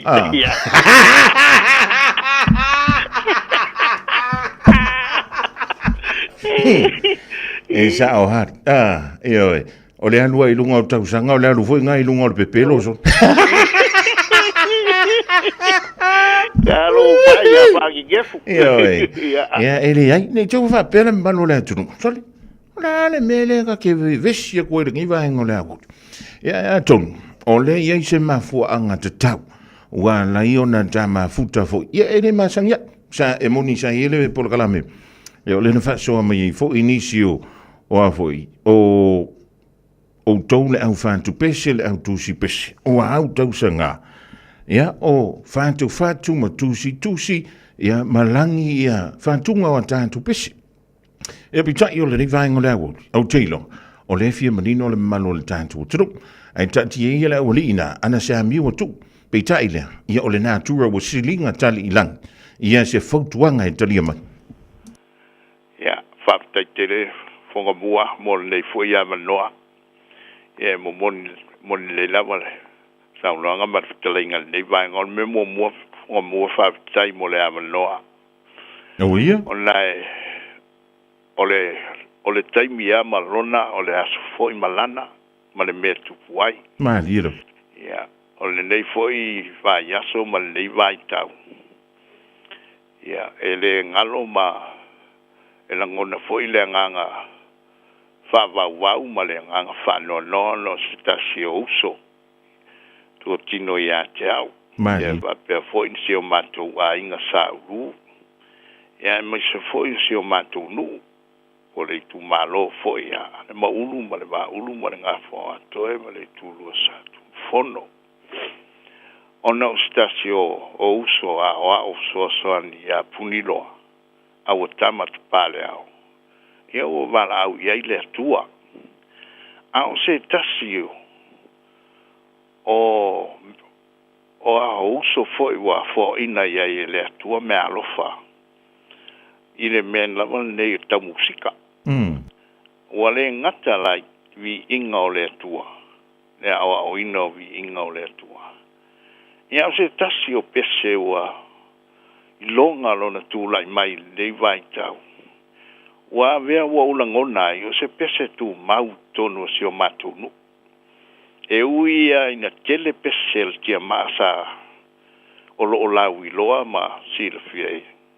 Ai pe ese ai lo nganga ilo usua o soani a puniloa au tamat pale ona o le pese na oia mari na oia sa ia tu sia mafatuina a o se pese mo tua fa ma ni lon tu lai mai wai longa lon tu lai mai ole ngata ya i matou au ngatu pulang a walango mau mai o matou tua a sa lasto tau asa ina mai sa tia ina fainga ta o le faa o nga ina o i mato ia o anga ia tu tai fit fulu mon tu tau sanga o e sa fatino ina le fa mo mali o le fango ta ina o nga tai fale o lo mato nu e pe o le vanga le o mafo fa o le ia so fa tai fonga mo ia e mo moli ai o mato o lo fanga si o mato so ia puniloa au tamat pale au mali sa avia finga so se toa mua so se a inga sa ulu tonu fea lava tu le manu Amerika so se atunu o le lalo langi o lo ma ua ta fatalana la tau te langona ina ona o manto uma sa tamu mo e mameo atu tui fatau sea ya sa fa solo feo il tau langa ia taini leo ta yonos fulmon tu po matu tausa o lo fa pena la vona matu man tu nei pese le fangaloi wa ve mata ulanga is fa fe au ofisa maulunga ya mis o lo tu mau per fango ta inda nga tai fale o sio matu o le ngata lai tu a wala ngo mau moites a o e fo I fai paolo atu tonu sio matu o wala tu fire faiva ona o manuia ia mai le tua ele me fan fangaloina menea ele fangaloina nei pese le awa mon mana o tuai fa mole fonga mua ia fa mole mo moli ia o mato lo fanga isi o mato uso tuangane por tamafo ia puni loa awa tamat pale au te tele mole janto fa tele nanga le ia uli le sunga le wa suswani ya tai pa mi se foi la gango le tua I la telenga ia polo fiong fo polo sunga le pa ia inga ngalua le kalesia I lana tapo inga le sunga le foi fiau o e ma tofi tono le kalesia ia pa pe fo I le tu ma lonu ma fio anga ma siu tanto tu alo fatu pa te te se man alo fa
Wali na ole Oski Band. Ja, maar le sesione pau pau. Ole fa pen tusia le sungalewa o Soswani wa fa ilangi le fo lau ngai pe ole fa funga tiai le tofa ya panga mali yo pu fa valu i pol sunga fo ile o Soswani. Ja, fa mi sen tuila ka ngole tua ya inga wo me masani. Ya ona olana vala au pa ia le sungalewa o Soswani ya puniloa au tama tampa leao. Ya epe ona to ese mai ai le tanto wolanga nei. Ja, maar le tanto savalinga i le nei fo i tausanga fo. Pe ona lama fai waso ole nei masina o February. Fa me jentu i fo i langa le tu pa yantu lona au fa mafana yanganga loto mafatia. Ya o ainga wo me masani. Ya wa amiele tu se epele le loto po ole nganga. Ile amatanga ole nei fo i vayaso ye polo tulantai fo i le fai unga ole nei vayaso. Panga umalawa le tantu wala leo tamba matira ma tua e mafuta mai lava le tai o le po. Wa tele mo le fa ngai no le tantu tua. E mo ni to fuanta to male me PCL tangata lan tuia. Ya mo nga fu technology fa nei o le po. Ya nga le fa o la smart TV la tuia. Ye pe talu ma ave la telefoni be taulia la vai ke ke si la fia le password al tontua oi. E faula me ila ke le fongio o le sila me ko fia au ka ke le me o le internet ya lui a visinga i pomoli o le wo ve lasu va ise melengi nga le rima ka la fa manu lo pusa aisa ya nga lola ile se ya lo tua lo ku lo le o ye mo ko ki ya so le internet fa yang faula me la wifi yo ya faula me lo le ya nga uma leo ngi yo lang si vanga wo koe mo kusia fula o nanga le internet te singa ai ya nga la fua ya lai vai o kako o vai ya ma timpo o le foi ya le o ke ri siro mo kuanga fai sianga fanga wa fiu le lo mo kue oki fiu oki ya ave fo lo komi kila mai le lipoki ma kuwa fa le ko mai lo mo kuwa oli ki kaka o le ngonga non koro kikaka me kikaka yo pe umar kaliera ka mo win be amanga va fu le kinga ngale lava ka siel vala wasita wa ule ne hey ave mergana lo moku kikaka se va iri poki ro fang o le makwa ke le ar fa de ko ya mangura sko ingo kikaka e lo ko ma wala lo e kele me lo ko ma wala ko i leu le mur ko ingo kika ya ola lai ko dum kuka kika ya on sa i or kinga e fa penga le mur ko ingo kika e merkana lo mo ko perek ere o le no po i so i ka making me kika ya on sa yo le ha i le me le am fa me merkana lo mo ko perek le ko ai ko pe uma so ko me ki ya o fa longo ko la pereka pe ya ko usui me mal leo ki ka me no ki pereka shakarunga ngo fo ki ka kan pereka eri si i ya lunga si fongo o ki ka ya nga fa longo ko ki ka ko le ko la vea mai malanga ongai o ke i pereka la ma sa ko ranga o ke me ki pereka yo mo fa no pe mo bo sui mai sa o sound lo o ko ingo kika ya fa me rompe mrea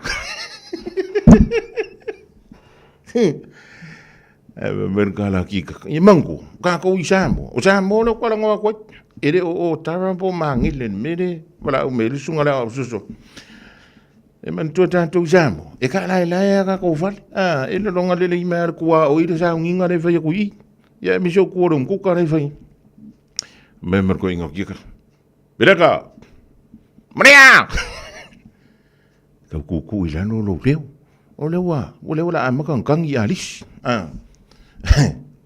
ai ko yo so ko ma be masa wa nga lo mo ko pere kika ko fa mai vo lo kika ereka o kiki a vela zaka yang fa lo leo le menga ki manga o lo mo ko pele ko ki dei ua ku I runga long kuinga, ua ku I runga lang whaapak.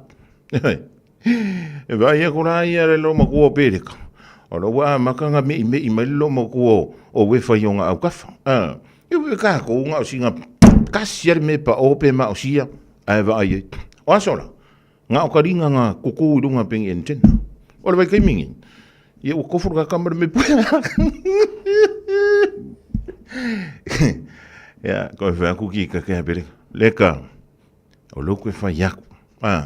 Kuku I lano lo lewa, o lewa po, yo e bereka, te wa ai e kolom bereka, e wifo loma kua wefa, velo bereka, kaka, we vai, we whanga wa wefa, e kai koru ki vi kongore, o le pok, e se vai ka whanga, makua o kia, o whaalongo kular ko inga o kikaka, pe ia o kausa ve ue, e loma kua bereka, rongo whiremu, mero kika, Eka, ia, o lewa vela ka kome ai, e o mei roe, whara ka kome ai. Ai koe wha uma kuarkana lomo kua vere ka kome. Kaka, mai, o le mea koe vai koe ka whanga. E ka seana bere o kei noa. E wha me kika, pere ka, o ku I lano rou leo. O uma la le leo ke leo, leo ko inga o kikaka. A le waka ule mu, I be strong, me vore, e pe le mu, I strong. E peo le angi le fa o le savini le angi sa mor kibiri ai fa mai markal o yo so fu fe o lo mo ko pere o nga o le wa sa I danga best friend o wefa mai la markal pere ka sko ingo ki ka ari ki ka o ke mai por ka fa pe umala so ya o e fa no ngum ki ka au pia o ka ki ngai fo la ngare so mo wefa mai la markal ki ka Lenka, lele, ai vai. E le sisi o whaia mea nga kamaki. Nga o oe a ngai whaia mea o. O a ure usur kai au alo whangoka. Sau rea uri alu yukar maumanga. O rea fiafia o sau whaire koka. Ale ale mea o ngai whai. E me lo mo kupe. O au ngia ma o e wale. O au ngia ma o e wale. E mai no mai. O whanonga kua na kikaka. O le ma whainga o sa ironga le fiafia ia pereka. Onga. Oso mai fo I lo makbone o wefa I sa fai kakala sa we su e polean mere visi ko zanga nga umanga sa o le sakar ko ingo kikaka fa ali fu misi lu ki pi ingi yo ko ki kia mure le uru mai la marka la kamalo kikaka leka ia o le wa vela o mai lo makamaki ko yo so ku fu pere Lei, ke mga sa ana mele. O we for ngi wa ku ma yo. Ala ngi me fu lele ya pele. Halwa, de kama ro re amra. Me lo marka la kika. Oi ma lo tsoi fu eva. Mas ko ingo kamako. Me lo mo la ko ki manga ba le fedang over time. Ja, for me la fedang over time. Ja. En koyos koe ka sianar kana pere kan ver. Kaka. Ale mele a lengo ver ki koi. Kuri fui o ma ko kier kia o nga ko fui pere map. Mi ai ri pere. Ya, e mo ia nga blame up. Ali lo fa ngoka. O le lo fa pingiu le me ka o le fa li fu mizlox. Ai vai. Walang fa le kongu wa pengani pokir ka fa. O ele fa ia me a nga ka mikir pok. O longo winga nani per ko yoso per kaka ko ki ngaro mo roko ki ka wa le ku we fai a ver ki ka pereka o le mensidi ale wo vai ku le I we fa e vai a pa wa shu fa ngo nga ya oi o ngol bere mo wai oi o le mo ko e po ko ke I vale aso.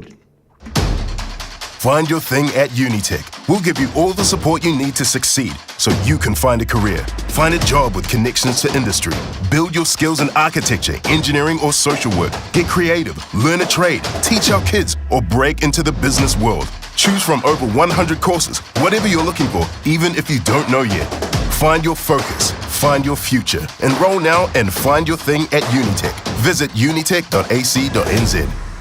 Talofa Samoa, o Ateshna Ryan, o le Licensed Immigration Advisor mo le Auckland South Immigration Consultants. E visosoani mo so se tu ai ngā visa e malanga mai New Zealand po Australia. Telefoni mai nei loa i le o valu o tasi ono valu wha fitulua. Po le olua tasi ono valu fitulua tolu o. Jalo whanawha tia roa, ua te talaina nei le o unanga e veni, mo whaatangwa i au ki lani New Zealand. Numero tasi John Coulter Drive i le Auckland Airport Shopping Centre. Jalo whatawhatonu lava le warehouse ma le countdown. Lau whale o fula wiloa le e veni, Auckland Airport Shopping Centre.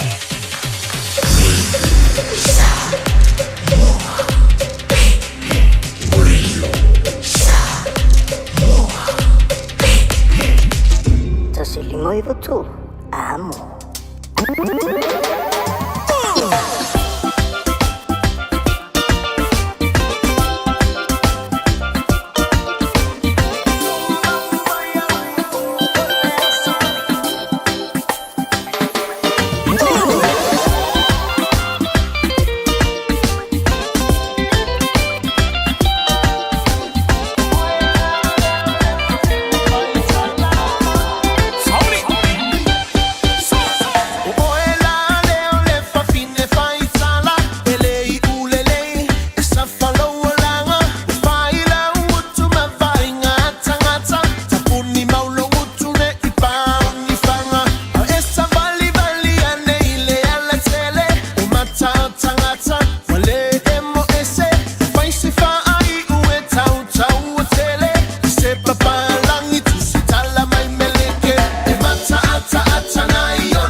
Se whakamani na o le sunga ia waino.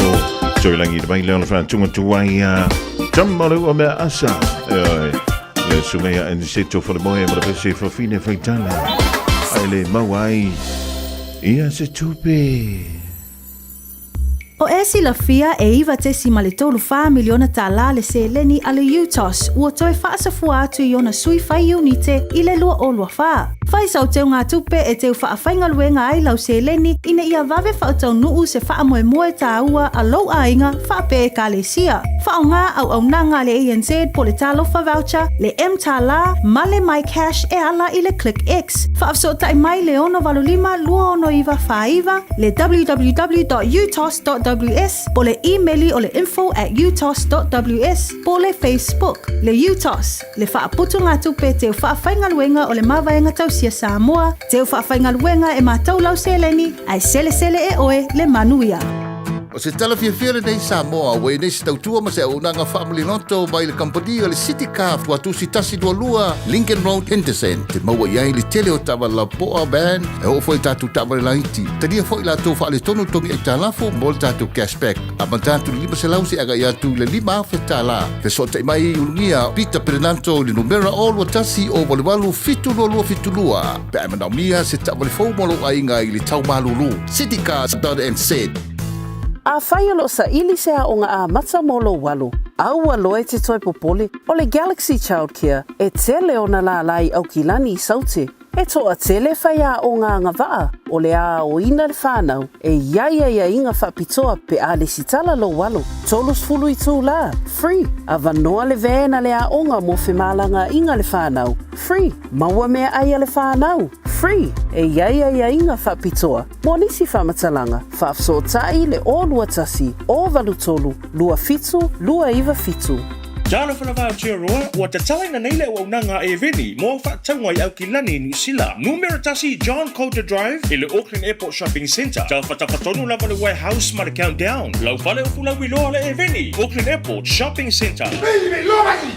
Hey! Alewa toi 5 minuto tala o le tulai tolo I ele madatu mawalunga o le dao lo o solonga le leia fuafuanga foi. Ale tātou tadu e le ganti tono New Zealand fa pe foi e tadu e mamau e ui o lo o fale tonu le tau I dai Samoa ma America Samoa ya e malo I ala fa pe le ya fu le onu sa yo e fa mau le I lalo ya mo meo pola o le fale ya ta polen ya u fil le lunga o tātou lau o le fale o le kimingi Samoa o le makua manga ya le malu pe teno foi ai a kululo ton ko au ki ngarme Talavan tu indai fair e le aonga Southern Cross Campus indai mangele o tasi bele sunga ya Junior Moli tina ya sina leo yona faofo alo sina anti fale Falanico Smith alo wantu wai le lunga Sam tufunga e Sarah artwork famalo wantu ya Sam Chris ma varianta ma lean fono team o to malavo le ma futo mile rivango la uli tansia o le rangu wantu dai lo toa o onga alefa now o ima tu wala mtana le ngalo ya bolva songi bolva so le te antu nei le na man to la futo nga ile tu patina yo e to mantala emisia ya tamai e foto anta I los fulmon tupu tu sanga pi o ia mara wani ia o tai fast full mon tupu e pio ne iai ia lo pati Falanico ia o Wayne Laus ia mara to telo la walina o nai o antu e piki maina ia lo mawhanau ia onga ia taumanga whangawhalili tina o nai fio lolo mo meo whaia onga vui o nafuto amatana koleni ia onga ale whanau o ale mena nai tu ia le matapule pule lo pati la tau ia ele nganta ile la ale fa tilo le fa ya onga lai o le onga le fa na Nga o ia e ua pule lava ye yanga ia on air Saula ia Siva mai se yo ufa a fiestia Umai Unga luenga Pa a tau pati So pelu e mari Susau panga Tini tama Oe po ole toi ina Uma ila Andi pila Wali kama Shawe lava Famole mole Yai fo iselo matua Ulfa sina Fami se misa Wali tini Shawe lava Famole mole Siva la ia ile musika E famanga ia ila weva Auli pusia la panga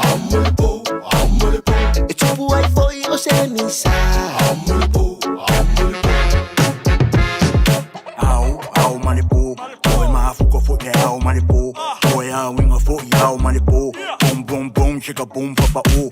5, 6, 0, low key, no. Kayla record, yo. Sound of the S-A-M-O, A, way, night and day. For my people, the Malo people, the Ausuie, oh my, fight, yeah, yo, my la, yeah, let's go. Sivala, ile música. If I'm not a weather. Auli fusia la banga. It's a boy for you, semisa. Yeah, ifo is a fata finge, vai ma shoa, fa sopo moa, wali kama, shaua lava, fa mole mole, fa mole mole. Yeah, ifo is a failele, faisana sefe, fa lai pankeke, wali sunga, shaua lava, fai lau kama. Sigala ile música. If I'm not a weather, I will see a la banga. It's a boy for you, semisa.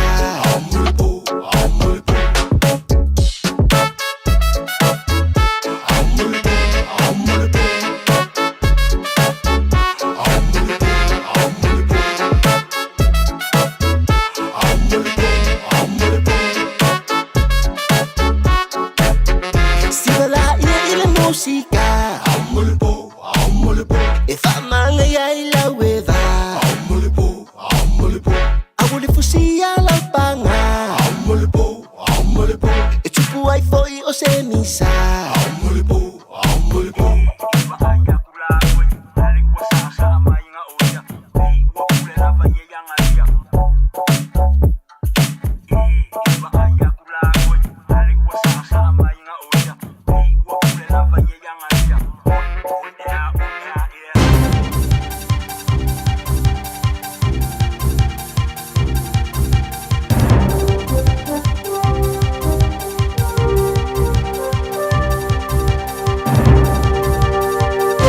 In this update, the Chief Children's Commissioner says it's shocking 1 in 5 children in New Zealand still live in material hardship. Annual figures to June show no significant change, with the child poverty rate largely unchanged from 2018. We are failing to achieve set targets and aren't on track for our 2028 goal of halving child poverty. Claire Ackmard says that's unacceptable for a small and relatively wealthy nation like New Zealand. We only have to look at examples like Denmark and Iceland that show it is achievable to really significantly reduce child poverty down. Armed police swarming Auckland's Karangahape Road appear to have arrested 4 people. Bystanders describe seeing the sudden mass arrest, with 6 or 7 police cars chasing a single vehicle along the busy central Auckland road. They say officers pointed guns at the car and apprehended the driver and 3 passengers who didn't resist. Police have been approached for comment. The family of a 21-year-old felled by a coward punch in Wellington has faced their son's killer in court. Luke Smith died in October after an unprovoked attack by 29-year-old Siali Siali on Courtney Place. Siali pleaded guilty. He's today been sentenced to more than 2 years in prison for manslaughter. Brian Smith described his son as kind and humble and says their home is now filled with sorrow. He says this shouldn't happen in the city. Wellington nightlife should be a safe space for all youths. Arizona police have confirmed 4 people were involved in a mid-air crash that killed 2 last night. 2 small planes collided over the Marana Regional Airport. Airport Superintendent Galen Beam says each craft had 2 on board. Local reporters have revealed the airport didn't have a control tower, so pilots must communicate their positions with each other. That's news. In sport, Wayne Bennett's return to South Sydney is in disarray, with Latrell Mitchell to join Cameron Murray on the sidelines and miss at least the first 6 weeks of the NRL season. Already reeling from news Murray could miss the entire 2025 campaign with a ruptured Achilles tendon. The Rabbitohs receive further bad news regarding Mitchell. Scans have confirmed he'll require close to a 2-month rehabilitation on a hamstring tear. Cycling's Tour of the Algarve across the southernmost region of Portugal has been lampooned after a pack of riders took a wrong turn with around 800 metres of the 190k opening stage remaining and completely missed the finish. Most of the peloton took the right-hand exit reserved for officials and team cars at a roundabout instead of the left. And that's sport. I'm Raylene Ramsey.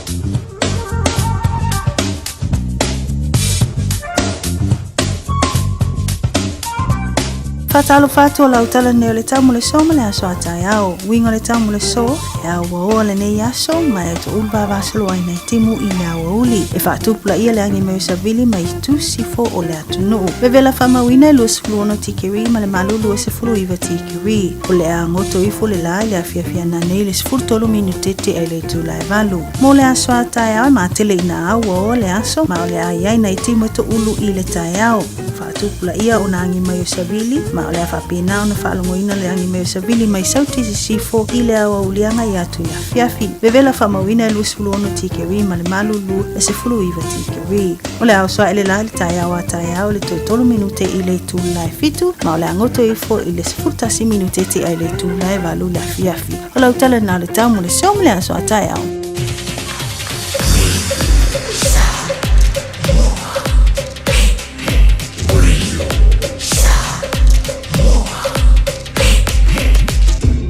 Limoi tu, amo.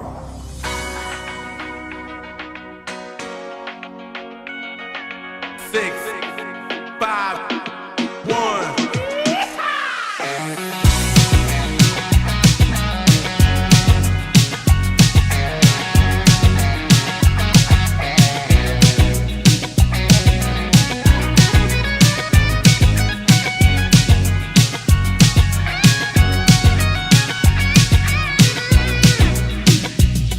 Like you got a girl, me, oh my. They got a girl full of heroes down the bayou. They see Vaughn, the sweetest one, me, oh my.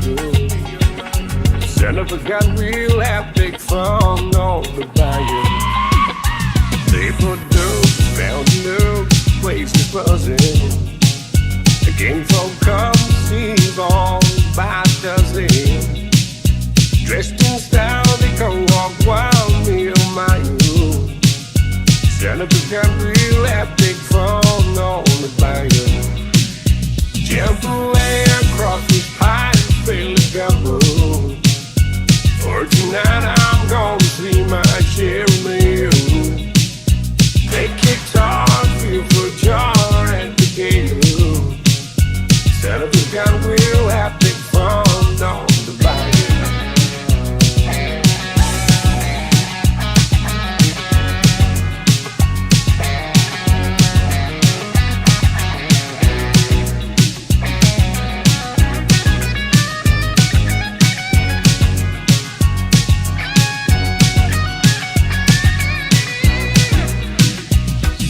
Down, far from town, get in the field, and you'll catch all the thieves in the bayou.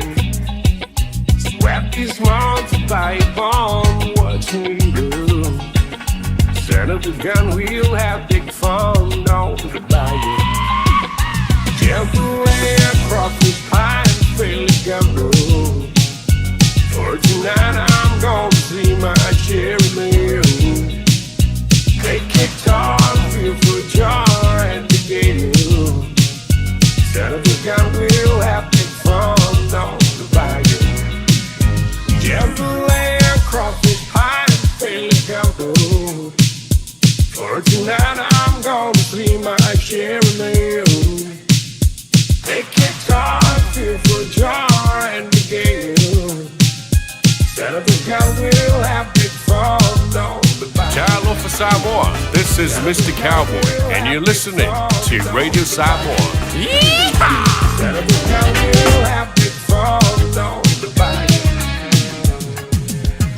DJ 651 Mr. Cowboy Bo Sam Chukuni le divai ngolao uli bala pesi jambalaya da wa valu midu tu te ni ling tulai tolu va talo va tuai e ba tuela nga tui leona fa na wa o tu wa o le dia wo li talo tu mai ti wa me yo tu ha mi la o sa o nga bo na sa e moe le dia so anto o lo pepesi pe le fulu ma saniana fiva tu mai ti ya on le pepesi o le fulu ya mo siama fo yo no le velas tuna ma o tung fa maulu fuspa tono le ta vale tonu fale sui ofua onga faisa me ai faisa na como sound by mo tanto por clame of cinematani ile a for le tolu la ul dei langolong in malo sil for kiki le finas delight se mo ye kiki wa so fa now fai poi ponga ma so se fa mo en pangwala me fa yo walu lo Facebook ta ilalo le p pe telo pida PHINAS delights ona mawele le anto ya to kiki is anto fai poi ponga o so fa now o fantasinga o so stoinga fa mo mala vaida ya mafai lo mala oka elenga tingleo lo langolong ina malo sile por kala me fanda ele tanto fale lo lomi of ole Uncle Spritz UNKOZ e mawai ya of ole uncle ole auntie ya maleuzo ayo channel foi lo ole Facebook ya por Instagram por TikTok mo mai data ya e mafai ona ave ya to le to ninga le to auta alo o le to family reunion ya po se malifo ya ona fele ona lomiatu ise tau tala fair ngai o le waiva mala family to te ai nei ya le to Sunga o whenga whakao eno ka wale fo maunga Max Ila. Senga uka amilo e o kilangi. Mo koe foi mai lava i o tara i le Tire World and Auto Limited. Lea ma wai so skoi ngā meg ma pa uka wale. A ole me piko sidi. E ngā le lua li maka alalwa ya so le kokong. Le Tire World and Auto Limited e te mawai ta wale ma pa utau ngō fia ya New Zealand antoa. Mo fo i se ti mag wheels mo so se i tu ai ngā ta wale ma le telo isi au unanga. Warren Up Fitness i le na ole se fulu tala pia i wha i lo i eina e wha afafonga le Radio Samoa i nei wha abitoa. Talia wins quotes, cue cards, maisi. Walau lo le Tire World and Auto Limited i le lua fitu tasi tolu o mo pa uta avale. Po le lua fitu wha tolu lua o mo le fale inisinia. A whaia lo sa ili sea o ngā a mata molo walu. Aua loe te toi popole o le Galaxy Childcare e tele o na la lai au kilani i saute. E toa tele whaia o ngā ngawaa o le a o ina le whanau e ia inga whapitoa pe a le sitala lo walo. Tolus fulu i tū la, free. A vanoa le vena le a onga mo whemalanga inga le whanau, free. Maua mea aia le whanau, free. E ia inga whapitoa. Mo nisi whamatalanga, whafso tai le o lua tasi, o valu tolu, lua fitu, lua iwa fitu. Matau te whaia ni fo aroi le aso lava i te fio mai ai i le Shine Dental, ai e ia inga whaapitoa. Matau te salia le Afterpay, Zip, Q Cards, whaapea wins quotes i le Shine Dental. E whaia fua whaatalonoanga ma le ACC i le Shine Dental. Le aise tongi mo whanau i le bao le se fululua i le se fuluwalu tusanga i le Shine Dental. Talanoa mai le tongi ino le whainga o nifo i whaunga ai le Zip, Smile Now, Pay Later. Le aise tului i le Shine Dental. A fio mai le 5 Great South Road, Manukau pe bala aule lua fitu ono fafa. Lua fitu ono fafa mo le Shine Dental. Jalo whanawao tia roa, ua te talaina neile o unanga e veni, mo whaatangwa i au ki lani ni sila. Numera tasi John Coulter Drive, i le Auckland Airport Shopping Centre. Tau whatawhatonu lava le warehouse ma le countdown. Lau whale o fulau i loa le e veni, Auckland Airport Shopping Centre. When you shake up, the radio Samoa, lua mai, washi mai. Radio Samoa, Radio Samoa, Radio Samoa, tasili mai batulu. Radio Samoa.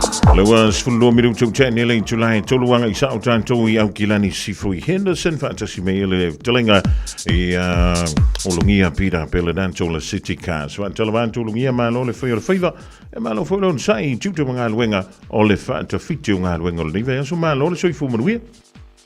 Ia, whaatalo wha ma holo whaatfo i la whaatutanga se manu whaamalo fo i le whakafonga i le atinu le nei fo ia so ia ae e le mwhaia na ngalo le ta whaafero inga i le atinu pene o lo whaafofonga tapo i mai tupu mai e ma se fo i le aloso le tanto nu o lo whaapena fo i o no pia i au kilani nei e mai se tato nu tua oi mani mau fo i o auto le tato whaasara launga ia e vai mali malanga le waunanga ulungia le nei fo i tu o le tato ngalwenga ia il mamalu le tanto atinu e pe na to ba mai leva yaso ma leva yaso fa felo ia tu o fa nga nga stofia le tua ia lo tala fa auto fa le malu so se fi anga lavo o stofia i nga venga ia ba lavo le lanto fatu ai tausi ia o le nga o tangate di sa o fa le malo le tua ia mo fo le nga fa tai le fonga bua le vai ngol tempo kala ia te manantu o lo e manuia e le ai se te o te mai bo antuai o lo soi lava lo si fonga o lo tu langa lava le manuia o lo e mo le nei mai tau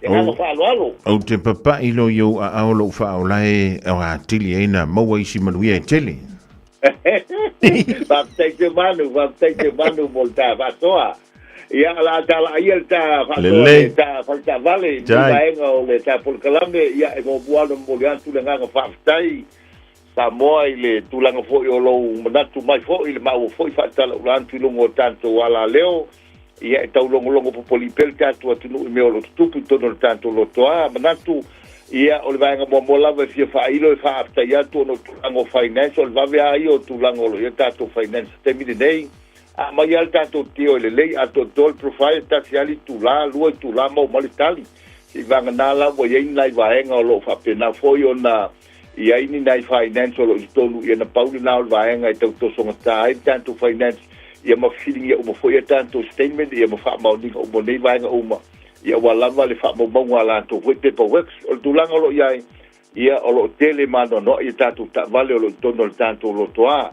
a manta me tanto venda po te fitu te valu te even for sulvon for o Toyota yes ni Nissan Toyota ia o le tele na tanto ven le mo nei fa nau a e fo ia onga ia e ma se fo i o le fo i la alate na umal tanto sama ia ia tu le malulu ia mana mi lava nei ainga ta vale le mo nei fa nau o walfio inga te mi le ngai tanto tau ia o tulango fo dolo o tele tanto fo dolo ia nga mo nei tanto yang kapo ia mana i ungali la iti o le ini fa nau ia tele la no i ta vale ese a mata mai lava i Honda, Nissan, ia o Toyota, ia e te maua uma i nei tanto falta vale, tulango tanto four-wheeling.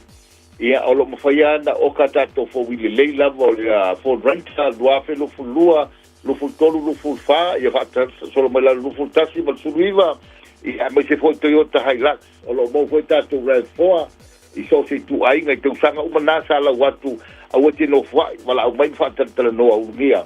Ia o na watu leo ato ta vale lunga i tatu telefoni i ia vava ai ia ma whapena i tatu vava ai ta vale la po tau tatu ta vale ia o lo tau whawa tau ta vale tos fulu losa fulu lo vinga o le vale losa fulu tos fulu lo mau mai tatu ta vale nei tau sanga le lei o le fautuanga le au ngia tere na wate tatu whatara launga au tatu so tai loi ta vale lo vinga ale leila finance do vinga tauna e tiro i tau sanga le leina o lufu fanga ia tu lufu tas o no tau sanga betua le na o tauna aveita avale ai masa mo le temine nei ia au nga e te lelo na velu pe atu e fainta to loan mulmuliane tu langa o tato lai sene se umanu ia o lo tanga lai sene Samoa a faina tau Samoa pa expire lo lai sene mai lua felu fulton ala ma faina fa o ngala o ticket aveitua lau tavale lo vinga failo me te lo passport a faia o expire lo license termine nei bala o mai lungi license Samoa o le faina ave tua tatu tavale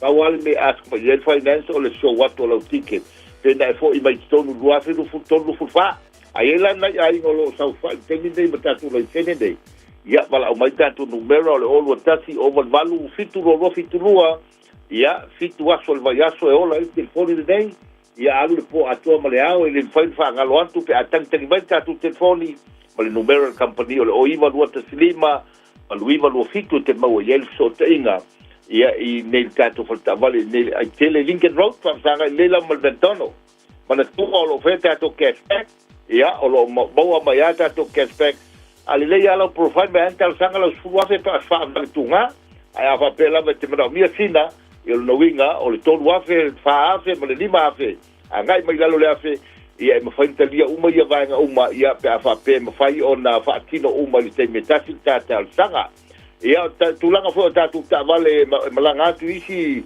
ma watu e se atu ma ukilani ia o lo fai anta tua ia sirikal temile nei ma le tua la tu lo ta vale o mo fa tumul tane o lo ta vale ia mo moliatu le lima se la ta mo se wo e moli mai tonu tanto falta vale ia e fata wina i Santa Vale ia tulanga le naolo ia il tato ripoti ia i nei tato lo toa au te no fai o me masani ia o le tolu pe Filipi ia fata siai ma le tato tolu masino il bank statement ia mo lo sene a fu lo sene po lena o le alava ia ma la vai lo ye tātou la finance Samoa lo tanga ai tātou la tō fa le tonu lava credit au te no fai wala mai lungia ia me fai na watu so sai nei tu sa po la fa le tonu ia pa wal me ia so income e so swani mo le tongina o la finance ia o le report ile le nga fa lo mo tu mai tātou tu si o le tasi lua nga ia tu tasi to fa Lincoln Road Henderson e te maua ia il tātou falta vale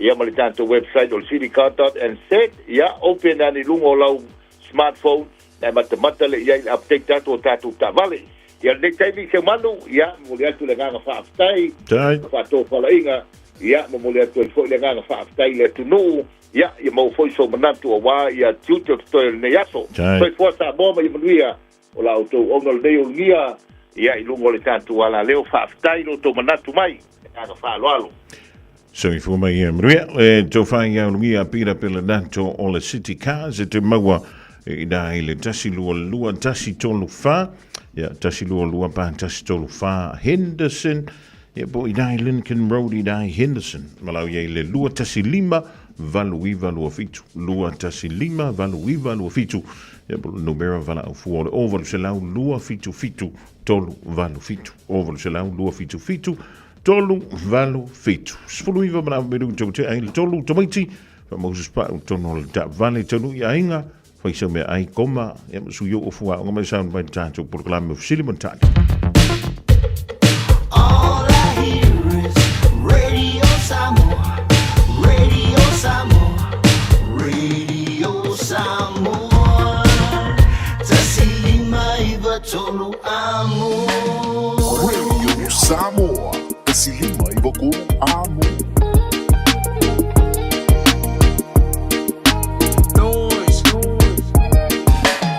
They can come take it all away. Break your heart by the lights of day. Drown your love in a distant bay. So lonely. Yeah. See the ships headed for the wrecks. See the time ups and over the cuts. There's a light shadows on the rocks that saves me. It saves me. That's why I wander and follow la vida son. On the night when it takes me just where I want. That's all I want. La vida son. Miss the beat if you close your eyes. Every night was a new disguise. And I live when it surprise surrenders. Yeah, feel it all with a willing heart. Every stop there's a place to start. If you know how to play the part with feeling, I'll play with feeling. Yeah. Why don't you wander and follow la vida son? On the night when it takes you just where you want. That's all you want, la vida son.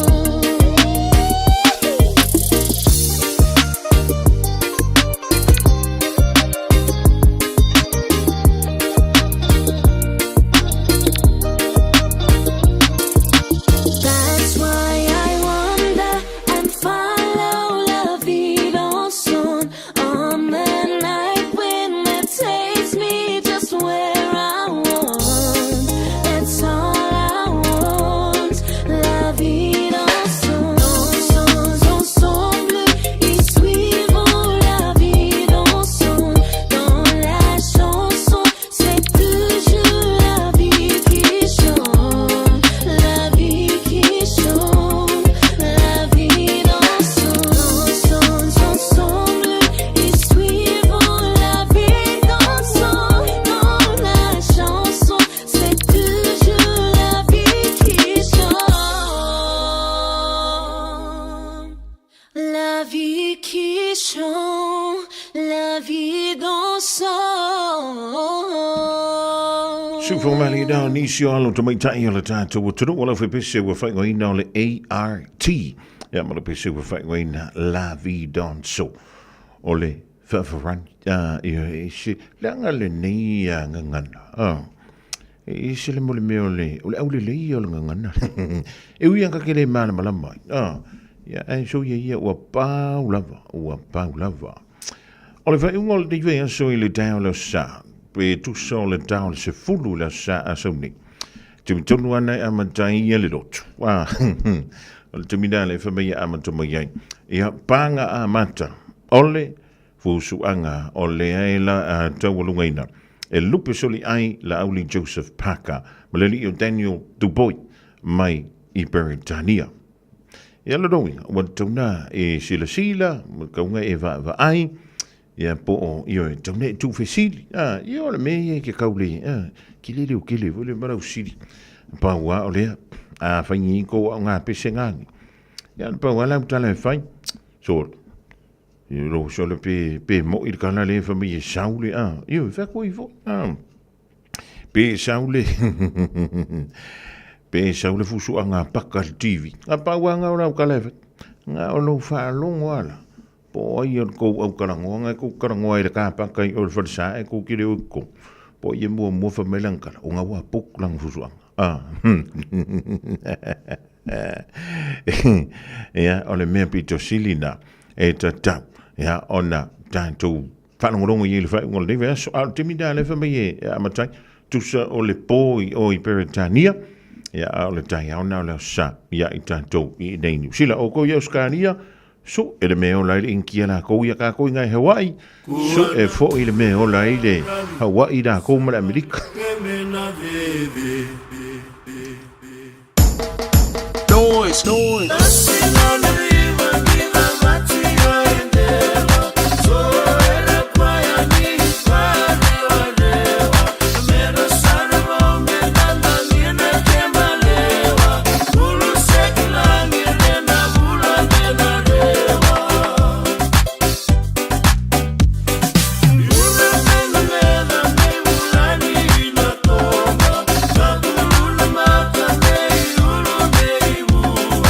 Vale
24 hours a day, 7 days a week. Radio Samoa streaming live on www.radiosamoa.co.nz.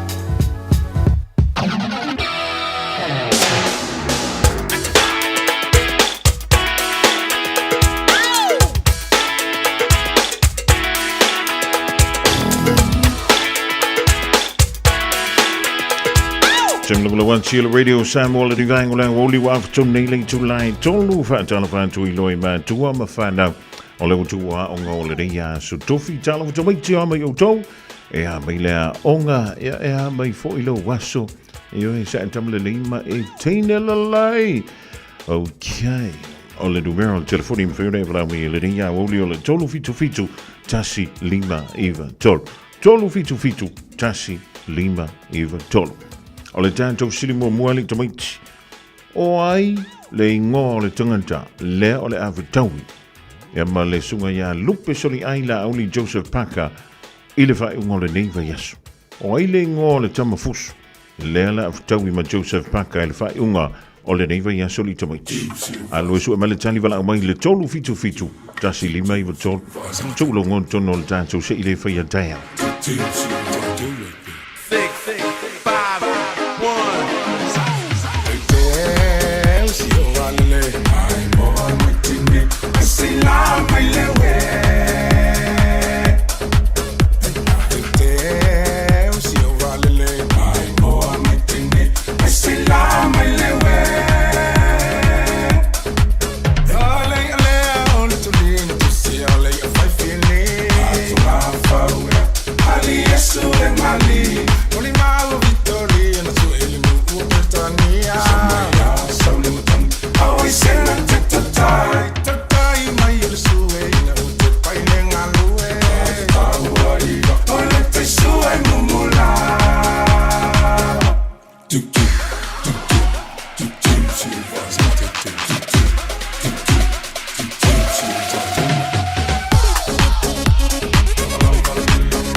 Wino Mavania Tolo the Divine Ola Woli Lang May for Younger Fatunga Ngalawala January 2 Sanga or Mavile to along in the bank.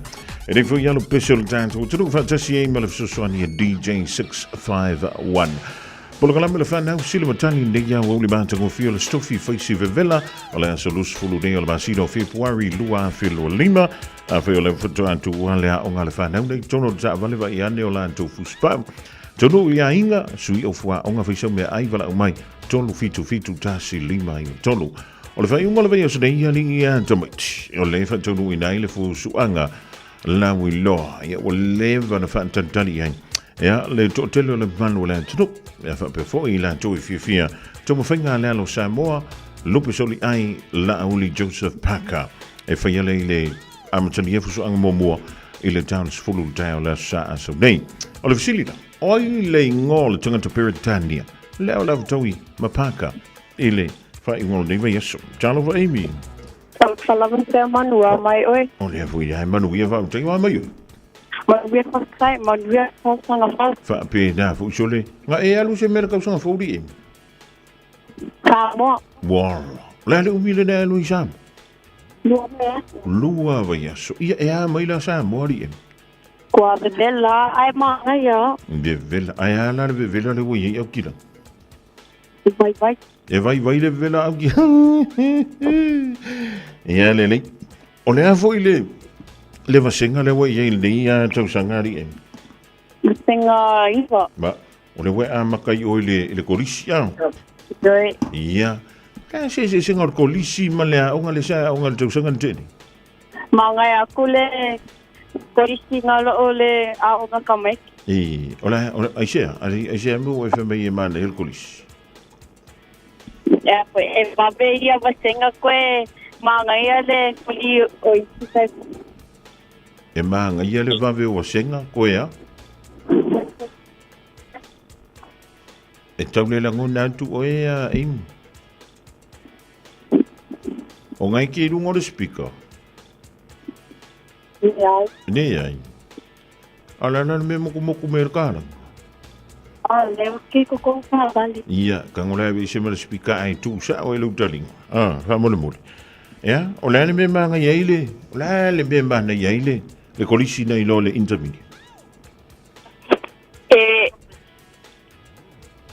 E manga ia le makova senga ma o la le me manga yaile tu singa.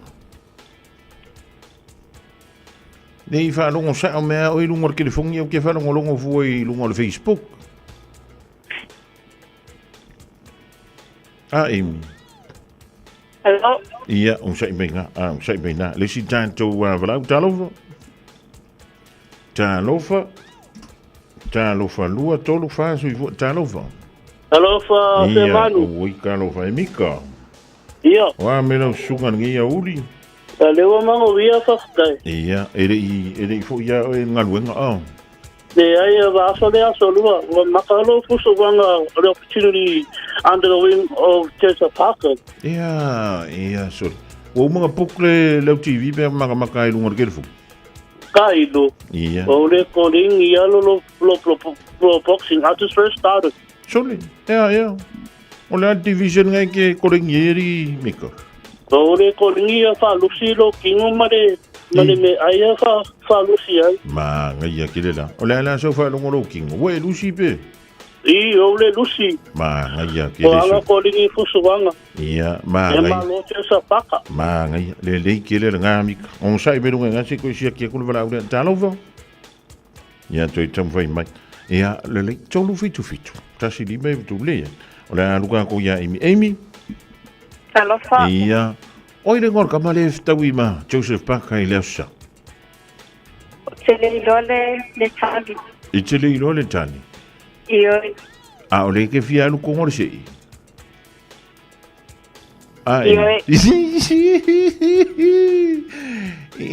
Se le o la por kikiri Amy.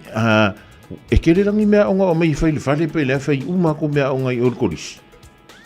E ke leo mea onga. Ke leo mea onga. Le umi e faa anu ilo. I le whainga o mea onga le fai.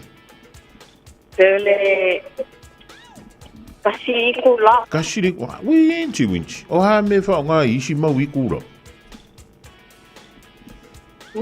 O ha isi me faa anu ilo teimi nat fale pa penga e kasi le kula le faa anu le mea onga. Malolo.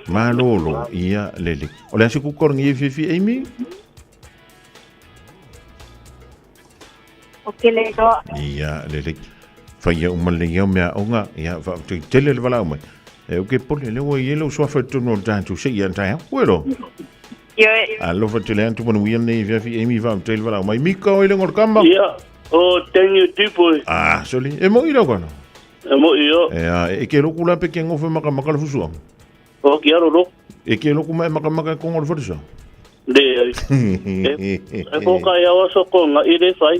E ia o le sko nga inga i perkang ia o kai o le sa ya ka ko. Oh, okay. Ioi. Ko sala e fa ia loko maka o ie lo ke fungi kongo le whatisa? Ari miko. I se uma le maka le highlight. Ia nga fa mo le loko ngi ki wo ke ngia o le fai bueno. Ia. Le o a me la le fai mika. Falo longo le R&B musika lo ki kongi. Ka fiola. Ia le ia mo ngi fo ia ko rengi nga e fusu anga mika. Ia fa. Ia mo ia le ia fi vala mo muli jalofa. Jalofa lua jalofa to sale ka lo fai.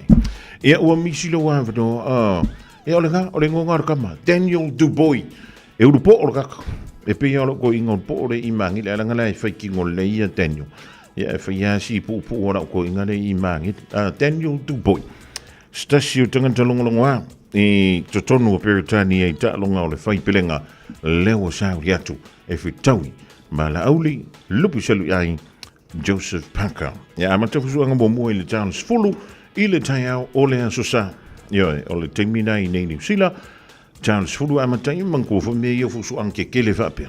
Masalo pe ale ongo fiku ia pe van, ia pe o tu lava le Fulu panga mo. Ia ele isa kusala ku wa uma ka kolo. Ile sa. Ai le isa wa fusu lo ngoi. E lau lor ko nga ipe a menge lo ko nga. Ia ai sau lo mo fusu.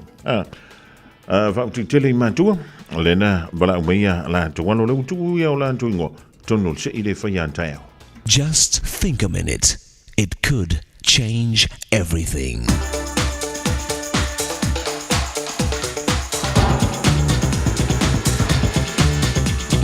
Think a minute. Since we will spend much of our life at our workplace, let's complete our checkup that we started yesterday to see what unhealthy conditions we can start changing to improve our daily lives on the job.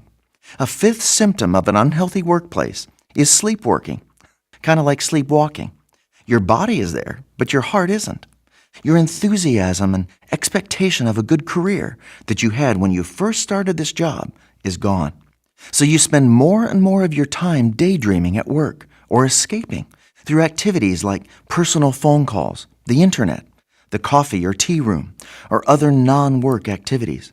You may have even lost hope of ever moving up in that business or moving forward with your career.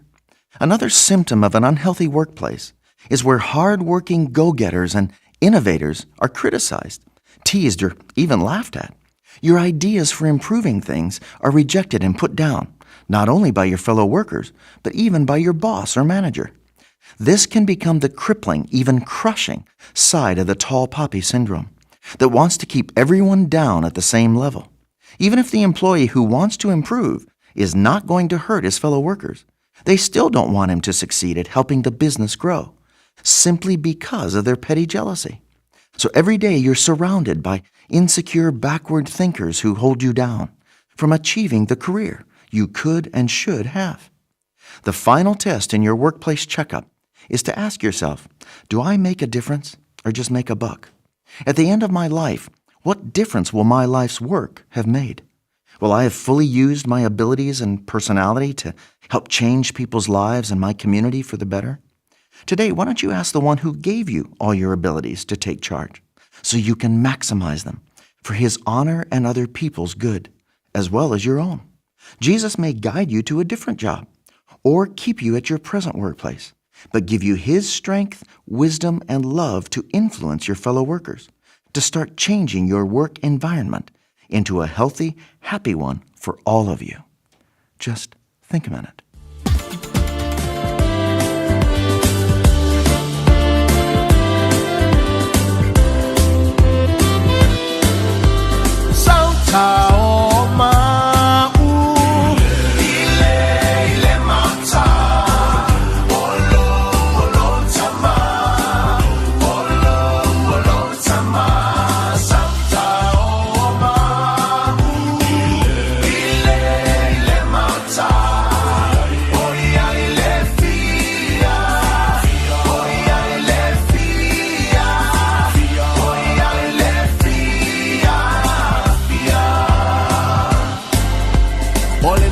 foa fio le tala lele Sautau ai nei Ole na foa fio le tala lele Sautau ai nei Ole na foa fio le tala lele Sautau ai nei Sautau Sautau Sautau ai nei Ele alo ai se tangata whaia ngā Sautau ai nei Ele alo ai se tangata whaia ngā Sautau ai nei Ele na fua ki e anu I le laki Sautau ai nei Sautau Sautau Sautau ai nei Abre amatama malana whanau Ua tonga tele nau nau O amo foi leisi, o oe foi leisi Ia vi ia I le ali Abre amatama malana whanau Ua tonga tele nau nau O amo foi leisi, o oe foi leisi Ia vi ia I le ali Alima tamatau, alima mavale Avai tamatau, male vai amavale Elu elu ele ulu, e whaata amilo E na poilalo, ia vi ia I le ali O te whai o tōma whai, whai whai tangata Whai whai tangata, whai whai tangata O te whai o tōma whai, whai tangata Pe a whai tuk te mule mule e te a Pe a whai tuk te mule mule e te a Pe a whai tuk te mule mule e te a O te whai o tōma whai, whai tangata Pe a whai tuk te mule mule e te a Whai taule just whai a mata tala e soma Tala e soma, tala e soma Whai taule just whai a mata tala e soma Ona e tupu tupu ai le Ona e tupu tupu ai le Ona e tupu tupu ai le Whai taule just whai a mata tala e soma Ona e tupu tupu ai le Alanga le si ufofonga ole le o mamo I whapole pongi sa po o whea o iai Pala au I mamo ua le iloa Wa mama o mai le o mamo Au mai I totonu Au mai I totonu Au mai I totonu mai le anga sala Au mai I totonu Au mai I totonu Au mai I totonu ya Yesu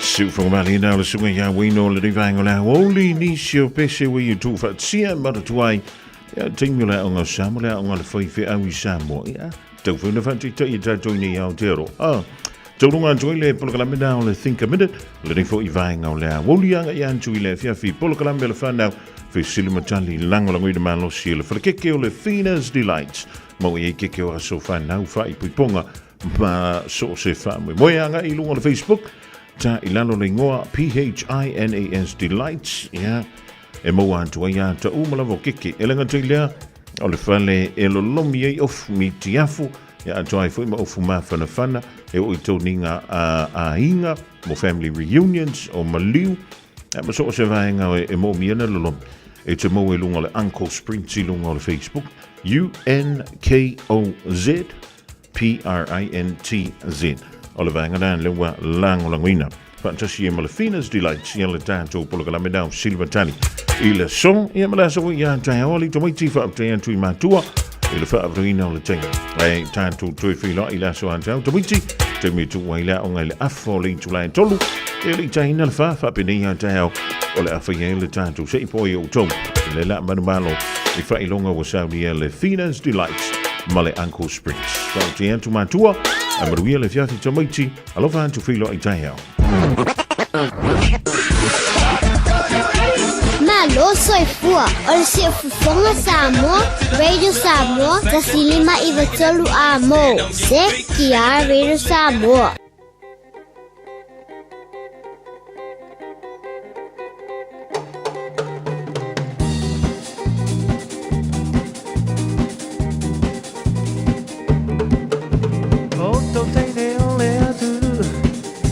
Sama bene valero, sama mai bene che vado, da vali e vola volo vuoto, su e mai se vai ma fa mauro, delle masanità non hai tu, na ole su letto e su e mai ni ulo mai se so sala ma sei lei nelle che chi hai io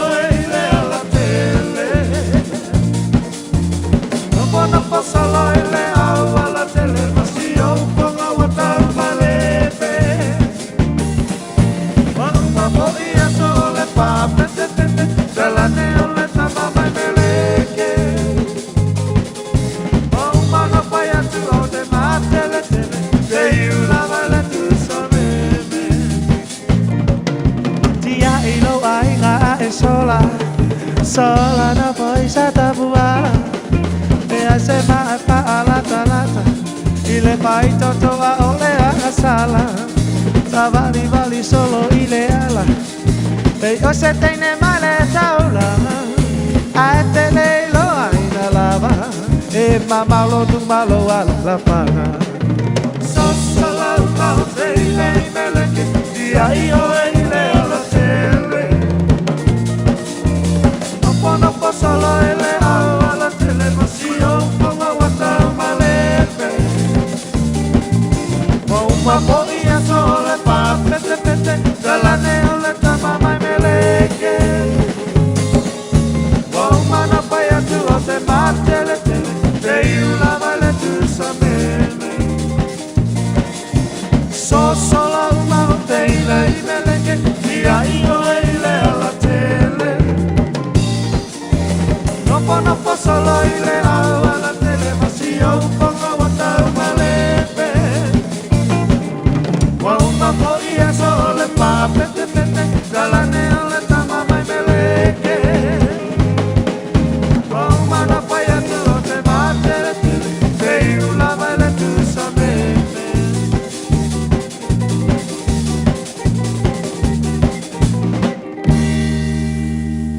Wana fai ona awina atu le polokalame ale au auli mafufonga mua. Ona o le lango malosi ale Galaxy Childcare. Vili mai loa le o lua tasi o valutolu. Lua fitu, lua iwa fitu. E resitala aila walo. Super bali na le fitu lima ile di vaingo le oli ya male pese. Ua fai ko ina o tau tine o le tulu uanga iloa. Ya e ko ki au fa mumu au la mai rengi au la mai. Ya fe fongia ula mai sa mo la mo kwasu su le timu wa tolunga tuida le polkala me fa na usili matali le denga wa li ma o me foi yo le taimi e fa foi e fonga mo ma le ma fala fa tala fa tu le vango la le tlinga ya au matangi loto tulia ya pole sunga le pole le pale tulimi fa mai ta mai ya o le pale atulimi e ma wal tulimi to mari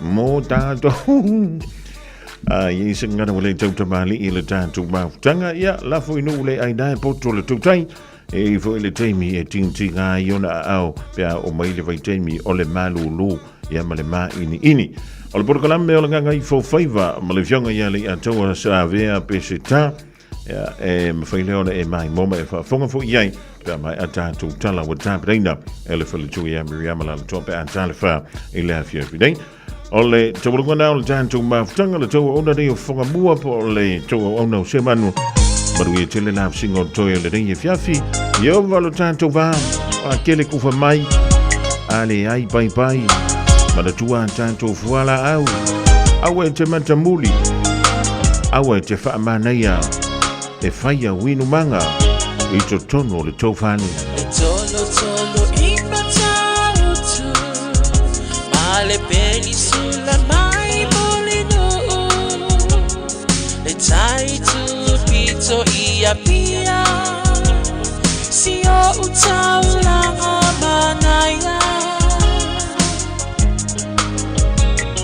E fe pula fi mai le sau o ata uma o fetu o le lani e sulungi ia umasia uhani a o masa vali vali le pasina se i sulu ia samo no uatulu se i fai mafia fianga ie mama atene matama olo sisi vai mapepese matata lato tunele a omae mane ilano ole ni na o umasia upele